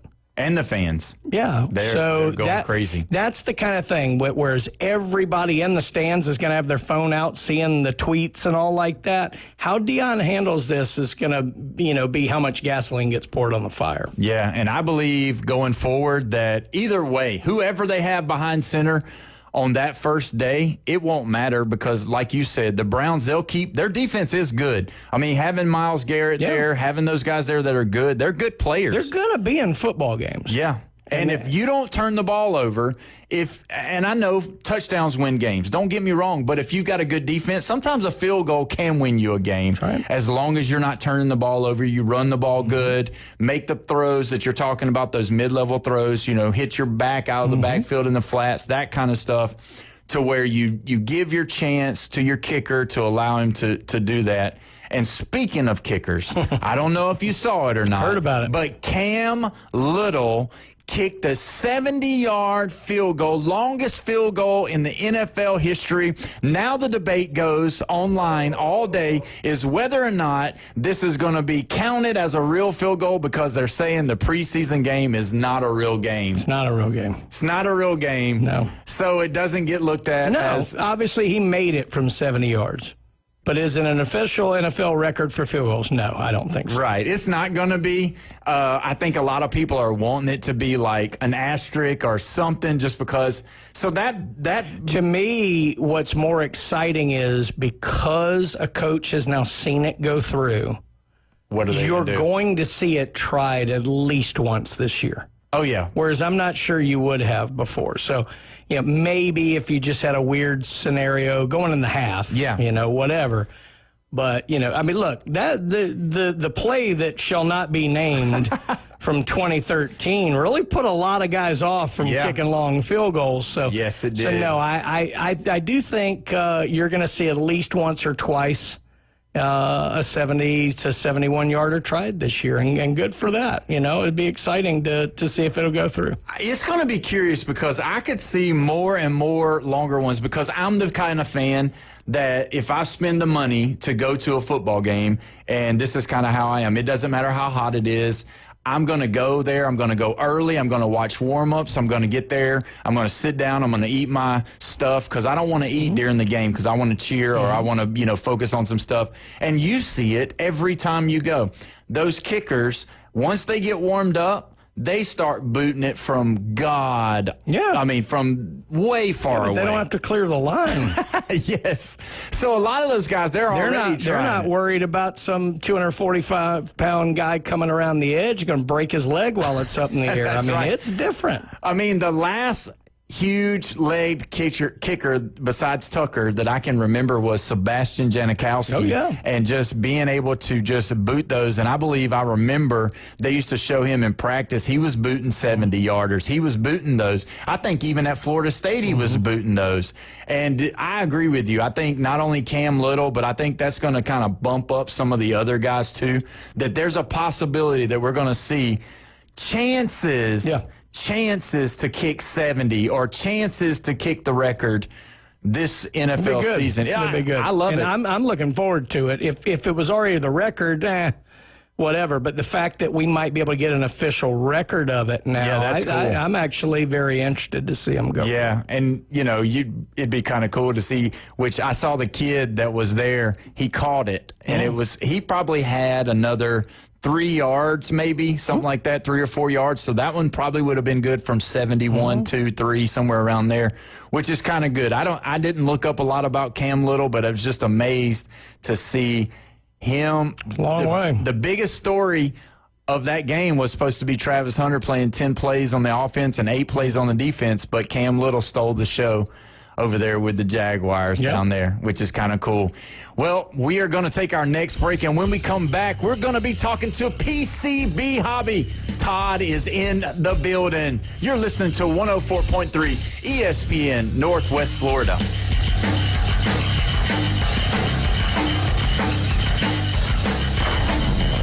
Get in the game. Call or text us now on the Red 7T studio line. 850-215-6290. It's the PCB Hobby Takeover with Todd. Mondays at 5:20 on ESPN Northwest Florida. That is a very high-end card and very rare. Todd talks about coins, trading cards, collectibles, and the amazing stories behind them. It was the first one that's ever come through my door. Plus, we'll be taking your calls and questions at 850-215-6290. The PCB Hobby Takeover. A platform for you to do your hobby. Mondays at 5:20 on the Sports Talk Monster. ESPN Northwest Florida. This is Joanna with your latest forecast on ESPN Northwest Florida this Monday. For tonight, light sprinkles and a likelihood of thunderstorms and a low of 80 with a gentle breeze coming out of the south-southeast at 11 miles per hour.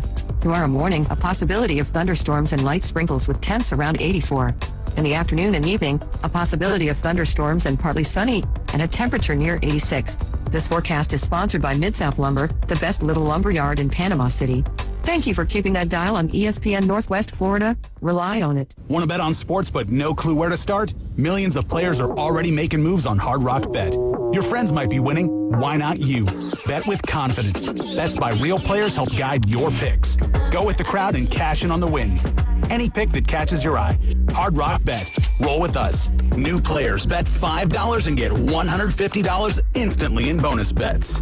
Offered by the Seminole Tribe of Florida. Must be 21 plus and physically present in Florida to wager. Terms and conditions apply. Concerned about gambling? Please call 1-888-ADMIT-IT.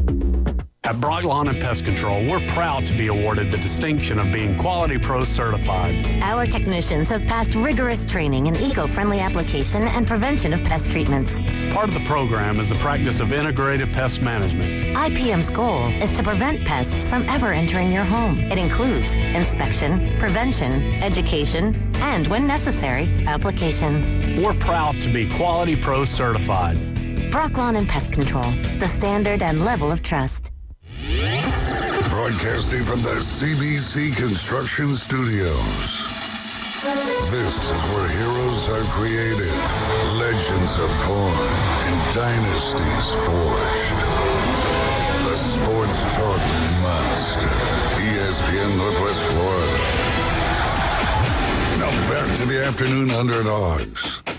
And welcome back. You're listening to the Afternoon Underdogs with Paul Wilson here on 104.3 ESPN Northwest Florida. Don't forget, call or text the Red 7T's phone line, 850-215-6290. We are excited. Right now, we got the captain and the doctor in the building. What up? One being Captain Todd in the house from PCB Hobby. And the smartest person in the room, Dr. Sharon, is in the building with him today. It's a low bar to clear. Happy Monday, everybody. Happy Monday. How we doing, guys? Good. We are rocking and rolling today. I brought Sharon with me so we could talk about some various things that we got going on in the office this week. I do want to bring up that we actually did go to a card show, and Brian will talk a little bit about that, in New Orleans this last weekend. And then we also had Super Saturday, I believe, as well, which Brian wasn't there for, so he has no idea how it went. But I heard it was off the chain. It was. It was off the chain. It was. We had some special. We had a special guest. That's right. Who was our special guest, Sharon, that came there? Paul. I was there. Paul. And your kids, too, I brought my 9-year-old son. We bought a Topps Chrome box, and we ripped the box right there in the shop. Your staff was amazing. They were awesome. They told us everything we needed to know about the cards. They gave us the sleeves to put the cards in. My son was excited. He had them all lined out, and it was just an amazing experience for him. He loved it. Obviously, the number one question he had for the guys in the shop is how much is it worth? Right. And that's what he was wanting. He was like, funny. So how much you gonna pay me for some of these cards that I just opened? So we got did some he really get to good spin ones. the wheel? We did not spin the wheel. Did not spin the wheel. Yeah. We didn't. Okay. We spent $75 on the box. Yeah, should have been able to spin the wheel. So they didn't have the wheel. We'll out get you this a wheel weekend. spin. We'll get you a wheel spin. Okay, so that'll be they awesome. might not have had the wheel out this weekend. It's not every weekend we do the wheel, but we do give. Well, I mean, I was gone, Yeah, who's going to Brian's handle the one this? that usually handles it. Yeah, so exactly. anyways. But thanks for coming in and then bringing your son as well, because that's what it's all about, really. It's about the kids and showing them, what collecting is all about. Too. And it was, he was just like amazed. And with that chrome, it had the refractors, and they were different colors. And we got a Bryce Harper one that was looked like a cartoon, which was kind of cool. I don't know which one that was, but Jackson Cheerio got a Wyatt Langford, Florida boy, which was kind of cool to see. Very nice. And he's already talking about going back. And, I will say this because I think she's watching, which is my wife. Hi. Man, she's like, I want to go open another box. It was like we were scratching. Yes. We don't do scratch-offs, but it was like It was like that. We created so monsters. excited. Yeah. I love it. So, it was an amazing experience. And, obviously you guys are a part of the show, and we appreciate you guys being here. But if you're listening and you want to have something that's fun and it's like something to do at the beach that's in the air condition.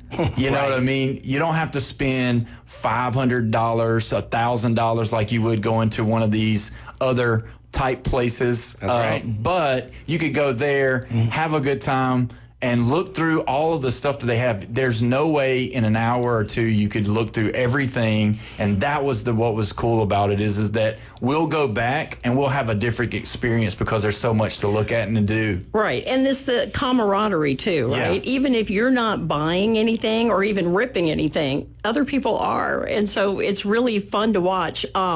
Brian, it was last year.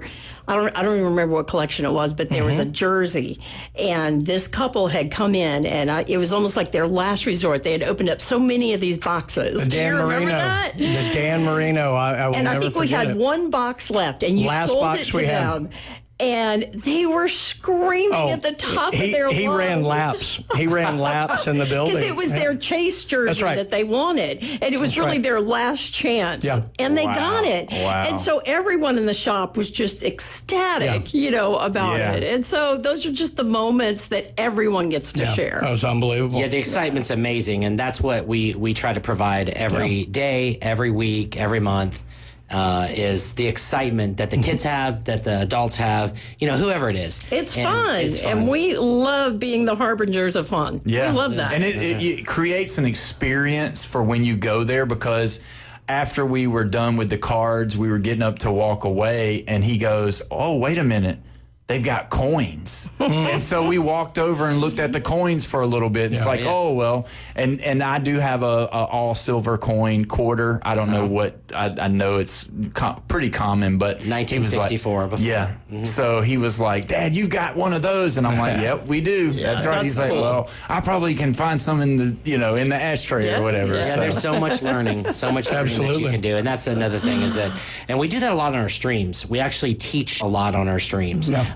So it's not just selling on our streams. We sit there and we'll talk about coins, or we'll talk about a comic book or a certain artist, or, we'll talk about the reason this Pokemon card's rare. One of the reasons we're number one on eBay. Yeah. Well, and I think that's the key, because a lot of people, they hear, online auction stream, and they think it's, it's like cattle auction. Right. Give me five,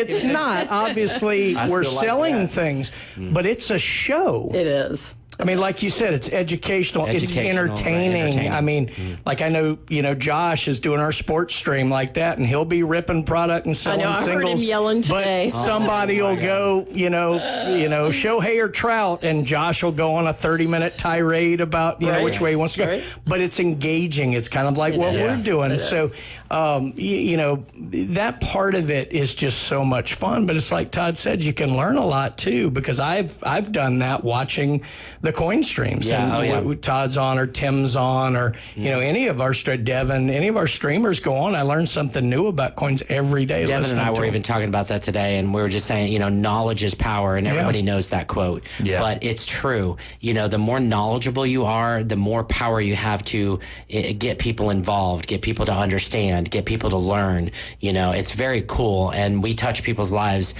every day, whether it's in the shop, whether it's on our stream, whether we're doing deals, whatever it is. And then you got the rare times where you get to bring in Frank Miller, right? Oh my gosh, and you get to hear some of the things that he has to say, which are pretty profound. Oh, sure. And that is really, really cool too. We love it when we can give those kinds of experiences. And we have another really cool guest that'll be coming up in maybe 6 weeks. Hopefully November. We won't be able to fit it in. We got so much stuff going on. So just to give you guys a highlight, in October, the second week and weekend in October is New York Comic Con. So that's really kind of like let's call it the college championship. So it's not the Super Bowl. It's not Super San Bowl, Diego, San Diego not San Super Diego, Bowl, but the college championship is NYCC. And Close it's enough. New York. And it's in New York. And then the week after, literally, we're going to go go. We're not even coming home. We're going to go to Baltimore. So, which is a great, what we call picking show for comics. And picking means you can actually find books to buy, like old books, old stuff. Oh, wow. You know, cool stuff, neat stuff. Right. There's a lot of vendors set up for that. Right. Tons of vendors set up. Right. Not necessarily boxes and boxes. Heavy with exclusives or heavy with, artists and stuff like that. Which I do want to throw in one thing about San Diego, because I wasn't here last week, but I did a wrap-up video of San Diego. So if anyone can get on our social media and look at it, it's Instagram cool. and Facebook. It's on there, and it is a wrap-up video. You guys do need to go see it. It's PCB Hobby or at PCB Hobby, and check it out because it's got some really cool music to it. Number one, and then number two, it shows off a lot of what we were doing and why we were doing it. So it's really cool. It's fun. Well, I heard that next year's show that y'all might be taking a specific ESPN host to that show next year. I'll go. So there's a good chance. We did. I think it's Coach Hale, right? Oh no, I don't think he. I think that was no. I think it was Brian. It was Brian. That's right. That's right. That's funny. Yeah, that would be cool though. Do you guys? One thing that my wife was like impressed with was the size of the building, and there was even someone opened the door and there's more room in the back. Do you guys do any kind of birthdays for little kids or anything? We do, absolutely. So this is interesting. I'll give you just a little background because I don't think you've actually had the whole story given to you, Paul. But when we started, it was actually, so we have business partners, and Bill is one of our business partners, and he comes to the radio sometimes. I don't know if you, I think you met him the very first time. One, that's right. Yeah, so Bill came. Anyways, his son Ethan actually came down from Atlanta and lived with Sharon and I here at the beach, and him and I started the company together. Oh, wow. It was a pharmacy and it was before. a pharmacy before, and it was 2,150 square feet, and we literally went in and pulled a bunch of stuff out, moved shelves around, redid walls, did all kinds of stuff, and just basically with our hands, and just made this place and put a sign out and started business. It was like maybe a third of what it is now. It was technically a half, but the front it didn't space feel was like a only, half, though. the front space was probably 50-50. So you're only talking about 1,000 square foot up front. Wasn't huge. Wow. And we had It was this hard guy to have play or gameplay. and we had this guy named Rick, and Rick was our guy who we'd have come in and build things and do stuff. And I used to call him, You're a because there's this, I'd call him Rick, because that's what the Saturday Night Live skit was about. Anyways, so Rick would come and he'd help us and stuff, and we'd cut up and all this type of stuff. But we ended up doubling the space eventually, and we were all in the back part of it, and then we ended up having to get a warehouse and headquarters. So we've done a lot of expansion, a lot of growth, but I just wanted you to know that we actually started really small. So what you see today is kind of the finished product of what a nice, solid 4-piece store is, with 4 lines that are great. And area for gameplay. An for area for gameplay. Wow. Yeah, and so, that's awesome. to answer your question, absolutely, we have birthdays at least once a month in there. All you got to do is come in and say, we want to have a birthday party. What could you set up for the kids? You guys bring the cakes, the cupcakes, and stuff like the ice cream and all that. We have, our tables that you can sit at. We can provide plates if you need plates. You can bring that stuff. I mean, whatever you want to do, just set it up with them. You can talk to Emma or Drew, and they can handle it for you, and it's a fun time. And all the kids are in a place that's a whole lot of fun. Oh yeah. So. And a lot, not as much water and sweat in the beach and all of that, and the wind that blows all the napkins and the plates everywhere. If you want to have, want to have your party at the beach, you're going to get all that stuff. You're going to get all that all over the place. And I figured, probably going to have a bunch of boxes getting ripped open when you have those parks. And and we encourage the parents to come and watch, and step back and just watch and let the kids have a good time. But also, if they're into collectibles, to do their own shopping and things like that. But I did want to get into something a little bit today. I did buy several collections, and we have two of our guys that are at Terrificon. That's in Connecticut. That just ended this last weekend, and they'll be back tomorrow. And we have a ton of inventory we bought for comics at Terrificon, and got more signatures. Oh, that's so if cool. anybody's looking for any new signature got stuff, some Ozzy Osbourne and I just signs. got 2 Ozzy Osbourne signed slabs in. Slabs, which are graded. comics. I got 2 of those, and then I bought a huge collection. When I say huge, not volume-wise, price-wise, on Sunday. And so I have some high-end stuff for sale, some really good stuff, some keys, all kinds of stuff. Highlight, there was a Something is Killing the Children #1. Again, if you know comic books, you'll know exactly what I'm talking about. It's an indie title. Indie title, but double signed and a 9/8. Beautiful book. We got that. A bunch of, like I said, vintage keys and things like that, a bunch of raw. So that's what's great, too. Stuff. In the 3 years, the long 3 years that we've been doing this, that we have from, soup to nuts. I mean, we've got everything. Yeah. If you're looking for a $2 comic, if you're looking for an old 10-cent comic all the way, or free comic from Free Comic Book Day. Yeah, we have free all comics. the way to very expensive, like high-end vintage. So if we don't have it, we can get it. As of late, we actually sold on stream live a Spider-Man issue #1 from 1963 or 4. I can't remember off the top of my head. I think it was 64, but might be 63. Issue #1, which would be considered his second appearance because his first appearance was in the AF-15, which is Amazing Fantasy 15, which is considered the first appearance, but the first Spider-Man book ever produced, ASM1, Amazing Spider-Man 1 from 1963. We had it in a 2.5 conserved. We sold that on the stream for $6,200. Oh, wow. This last week. That's crazy. We sell big books all the way down to $3 same with books. coins, same with all of our Same lines. thing with We've coins. got it We got from it all this over. to this. Yeah. It's a big buffet of stuff. So I just wanted everybody to know we got loaded up with some more new inventory. So check our streams out. eBay Live at PCB Hobby. And again, remember to go to our store and check out all the new inventory we get at the store because we do buy a good bit of stuff over the counter and do put it back out. Also, Captain Collectible, which I posted this afternoon, reminds everyone that as you're cleaning stuff out, bring your collections in. We are in buying mode. Buy, sell, trade. We are in buying mode right now. Getting out of one, so that's getting good. into another. That's good teaching the younger generation to understand that, you can sell some of this stuff back and fund your way into another product or another collectible, another thing. In fact, we were just talking about this last night, I believe it was, about how, or maybe it was today, this morning, about the crossover of selling off, maybe some of your comic books to get into coins, or selling off some of your sports cards to buy that comic book. And we can help with that. And we do all that. We like she said, buy, sell, trade. And the biggest thing is, if you want to move a collection, you've inherited some stuff you don't want or whatever, come in, because again, the 4 categories we do, and we'll always remind you guys, is coins, sports cards, TCGs, which is Pokemon and Magic, and comic books. And so if you have any of those interests, you should come in and just check us out. You don't have to buy anything. It's, again, about camaraderie and having fun. The cool thing that I liked about what my son did is obviously he has a favorite player. Right. But he liked the card, not the card that was the most expensive card. He liked it was a blue sparkled Shohei Ohtani card that was $70.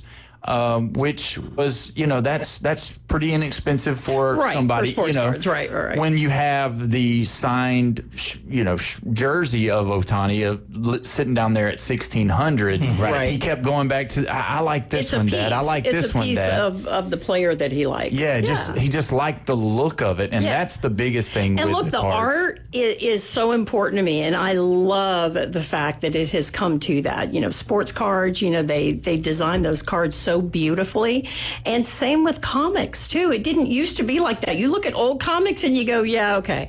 Now modern comics, they'll have like 6 different artists do 6 different renditions of the exact same issue, and the art is fantastic. And look, even for coins, the artists that did those images on the coins are very important as well. And usually the coin is named after the artist. And that's actually kind of interesting because one of her most favorite cards she has is a Mike Trout card that's like an animated card, like he's like fishing. like for a trial. Yeah. Oh, that's it's cool. just funny. It's a $20 card. Right. It's nothing big. I just love it, But she though. cool. I love it. Yeah, we have Mickey Mantles in the collection, Mm-hmm. but she loves that card because of the art. So I'm already feeling the look that I'm getting from behind me. So it sounds like we're going to have to wrap it up. Yeah, we're good. We appreciate the captain coming in. Can we call you guys the captain and the doctor? I mean, that's what every time. Of course. And it was just a pleasure to have y'all in on the show today. Absolutely. You guys will see we had a great time. Dr. Sharon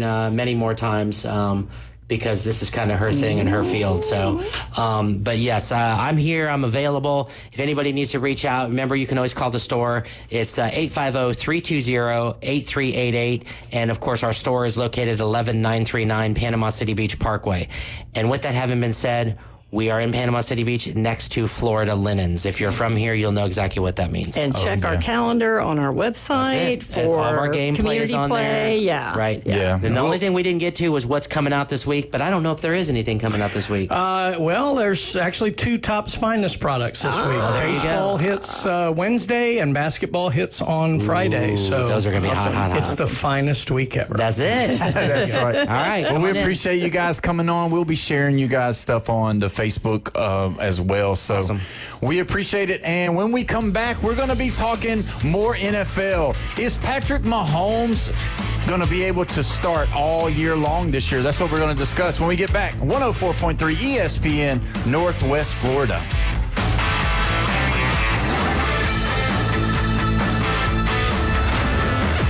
The Red 70s studio line is now open. 850-215-6290. ESPN Northwest Florida. Anthony Richardson injured for the Colts, and I don't want to give up on Anthony Richardson. He's too young with so much talent there. But he makes it difficult. He makes it difficult to go, okay, we're going to have to wait a little while longer for Anthony Richardson. Talent is there. I don't know how you put it all together. It's the Dan Patrick Show, weekday mornings from 9 till 11. ESPN Northwest Florida. This is Joanna with your latest forecast on ESPN Northwest Florida this Monday.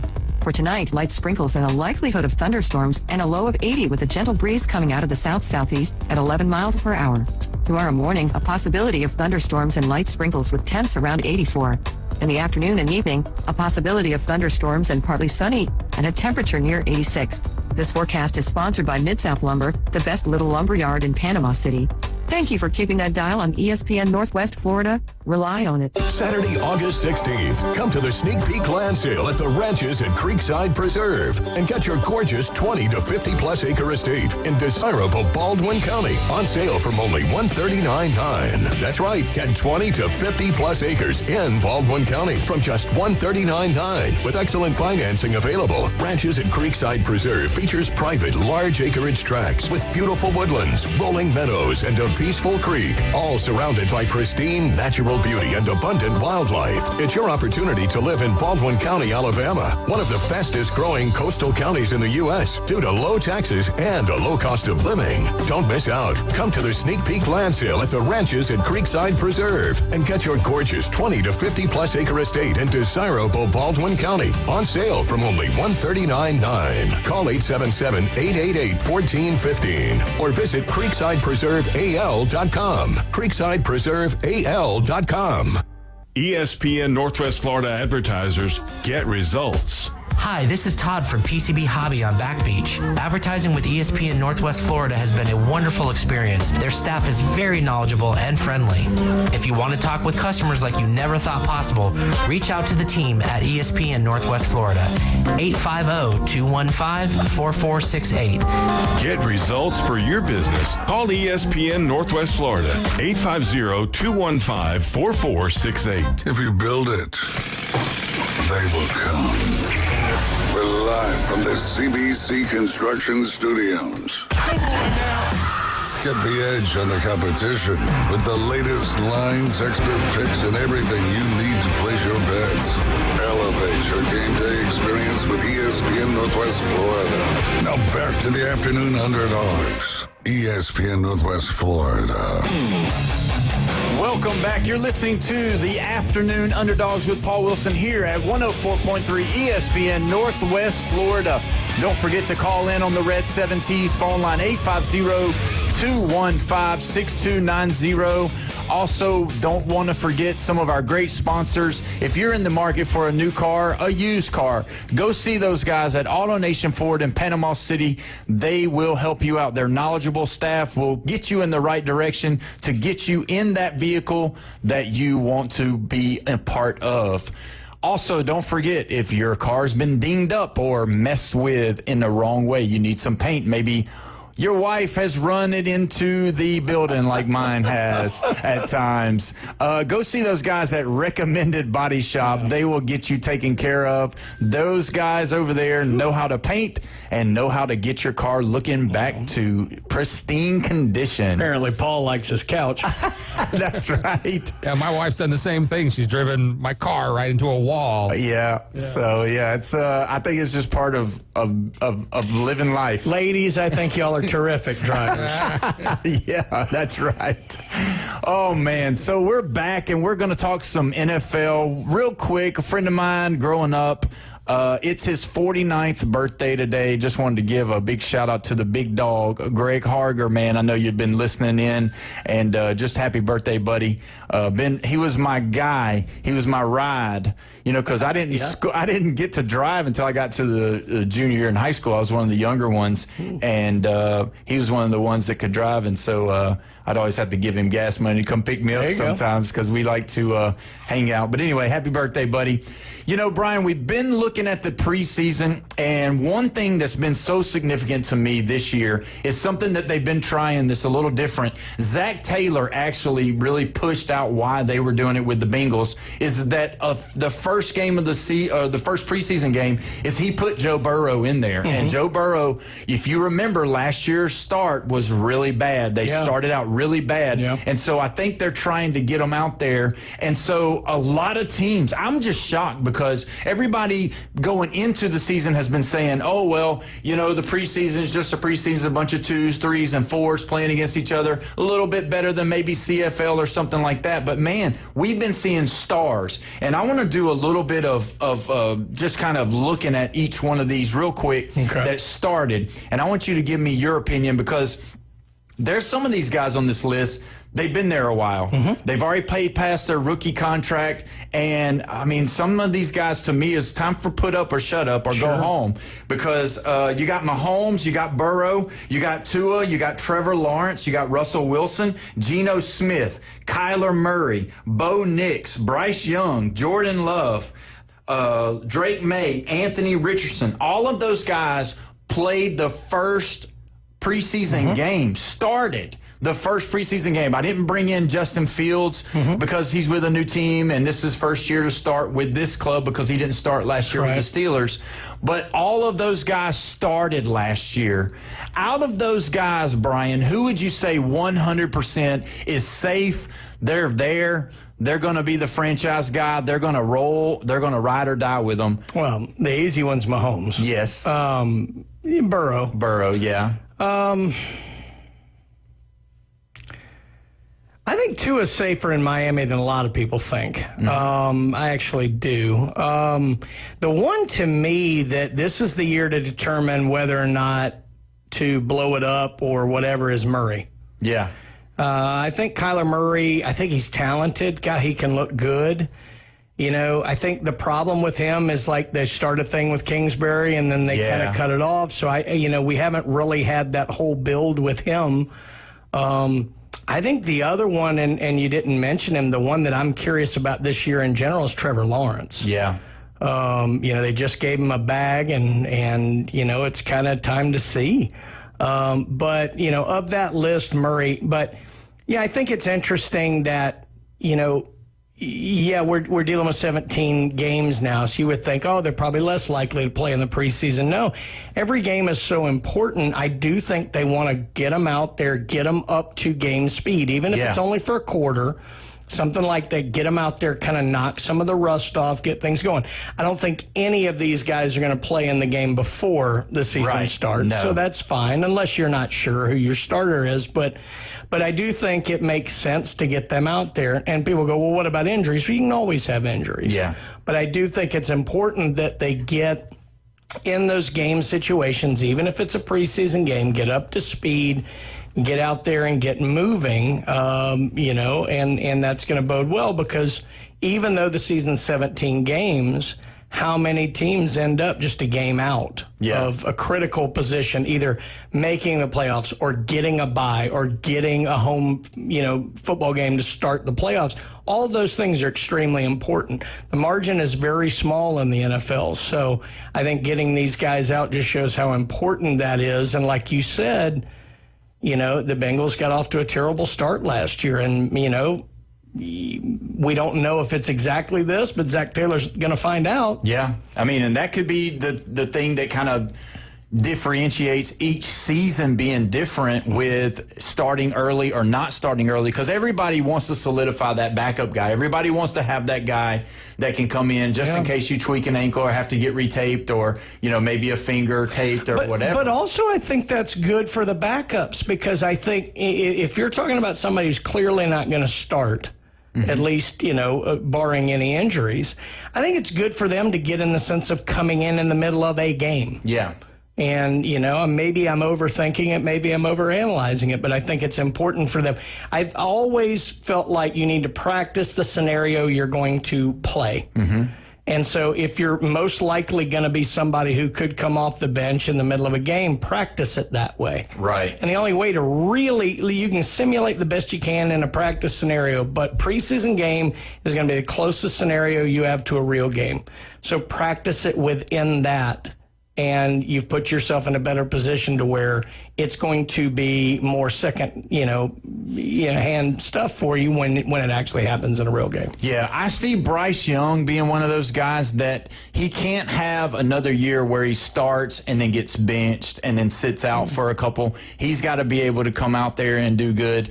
You wonder about Bo Nix. Is he obviously – they don't really see him as being a top tier yet. They see Sean. They believe in Sean Payton, and Payton really believes in Bo Nix. Which Bo Nix, a lot of people know it, but just for the sake of, I think Nix is he's fine. older. He's older. He's more mature. He's not 21 years old. I mean, he's as old as Tua and those guys in that age. And so when you have those guys that are older like that, you're gonna have to do. But I believe Kyler Murray is one that is really.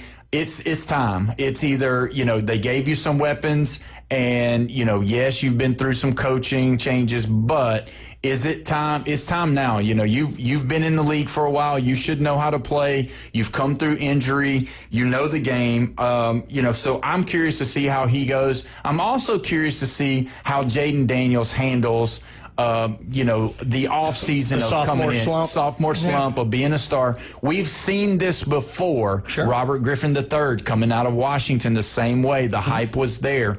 Obviously, they need to get Terry McLaurin signed. He was a big reason why Jaden had such a great year. But when you look at all of these guys starting earlier, it makes you wonder. It makes you wonder how good some teams are going to be out the gate, because those games early really do matter a lot of times as far as getting your team there, because you don't know if you're going to have those injuries later on or in the middle, because there's always going to be those big players that are going to go out with injury. It never fails not to happen. You hate to see it, but it's going to happen, and you want to have that pad. You want to have that ability to be ahead of people so you don't have to win the last 7 games on your record. No, that's true. Schedule. The other ones that are interesting are the super veterans, if you will, the Russell Wilson, Aaron Rodgers, Geno Smith kind of players, because Geno's in a new environment, new setting, obviously, so we'll have to see how that goes. Aaron Rodgers, I'd be worried about him, but there might not be another quarterback on Pittsburgh's roster at this point. I mean, Mason Rudolph is the 2. I mean, we've seen that story before, so I'm less worried about Rodgers, but the one that's intriguing, and not just because ESPN ran it here just recently, but the Wilson one. Yeah. Wilson should start, by the way. They asked the question, who starts the opener? Wilson should start the opener. Yeah. But You're in a situation where you have a fairly heralded rookie coming in who's had some experience. Jackson Dart's not 19, 20 years old. He's 23, 24. Yeah. He's a guy, and he's looked pretty good. So there is a little bit of pressure there. The irony about the NFL is we so destroy the reputations of guys who aren't great day one. Yeah. That there's not a whole lot of backups that people are clamoring for. No. And I don't think it's fair. No. It's not. But the scenario where it can play out is exactly this one. A vet who really hasn't been at his best in probably the last 5 years, although I thought he did fine last year. Yeah, he didn't do bad.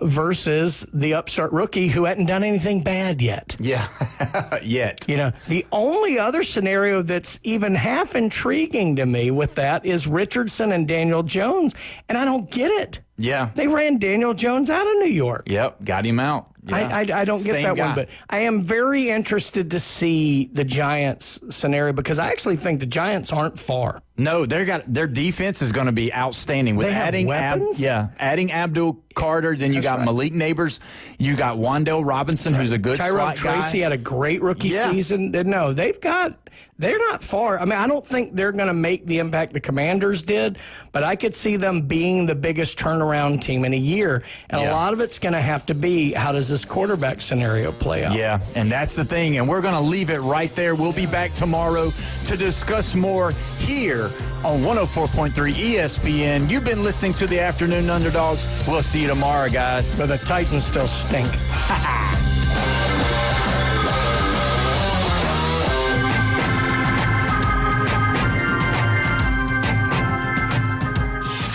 ESPN Northwest Florida. Colin Cowherd.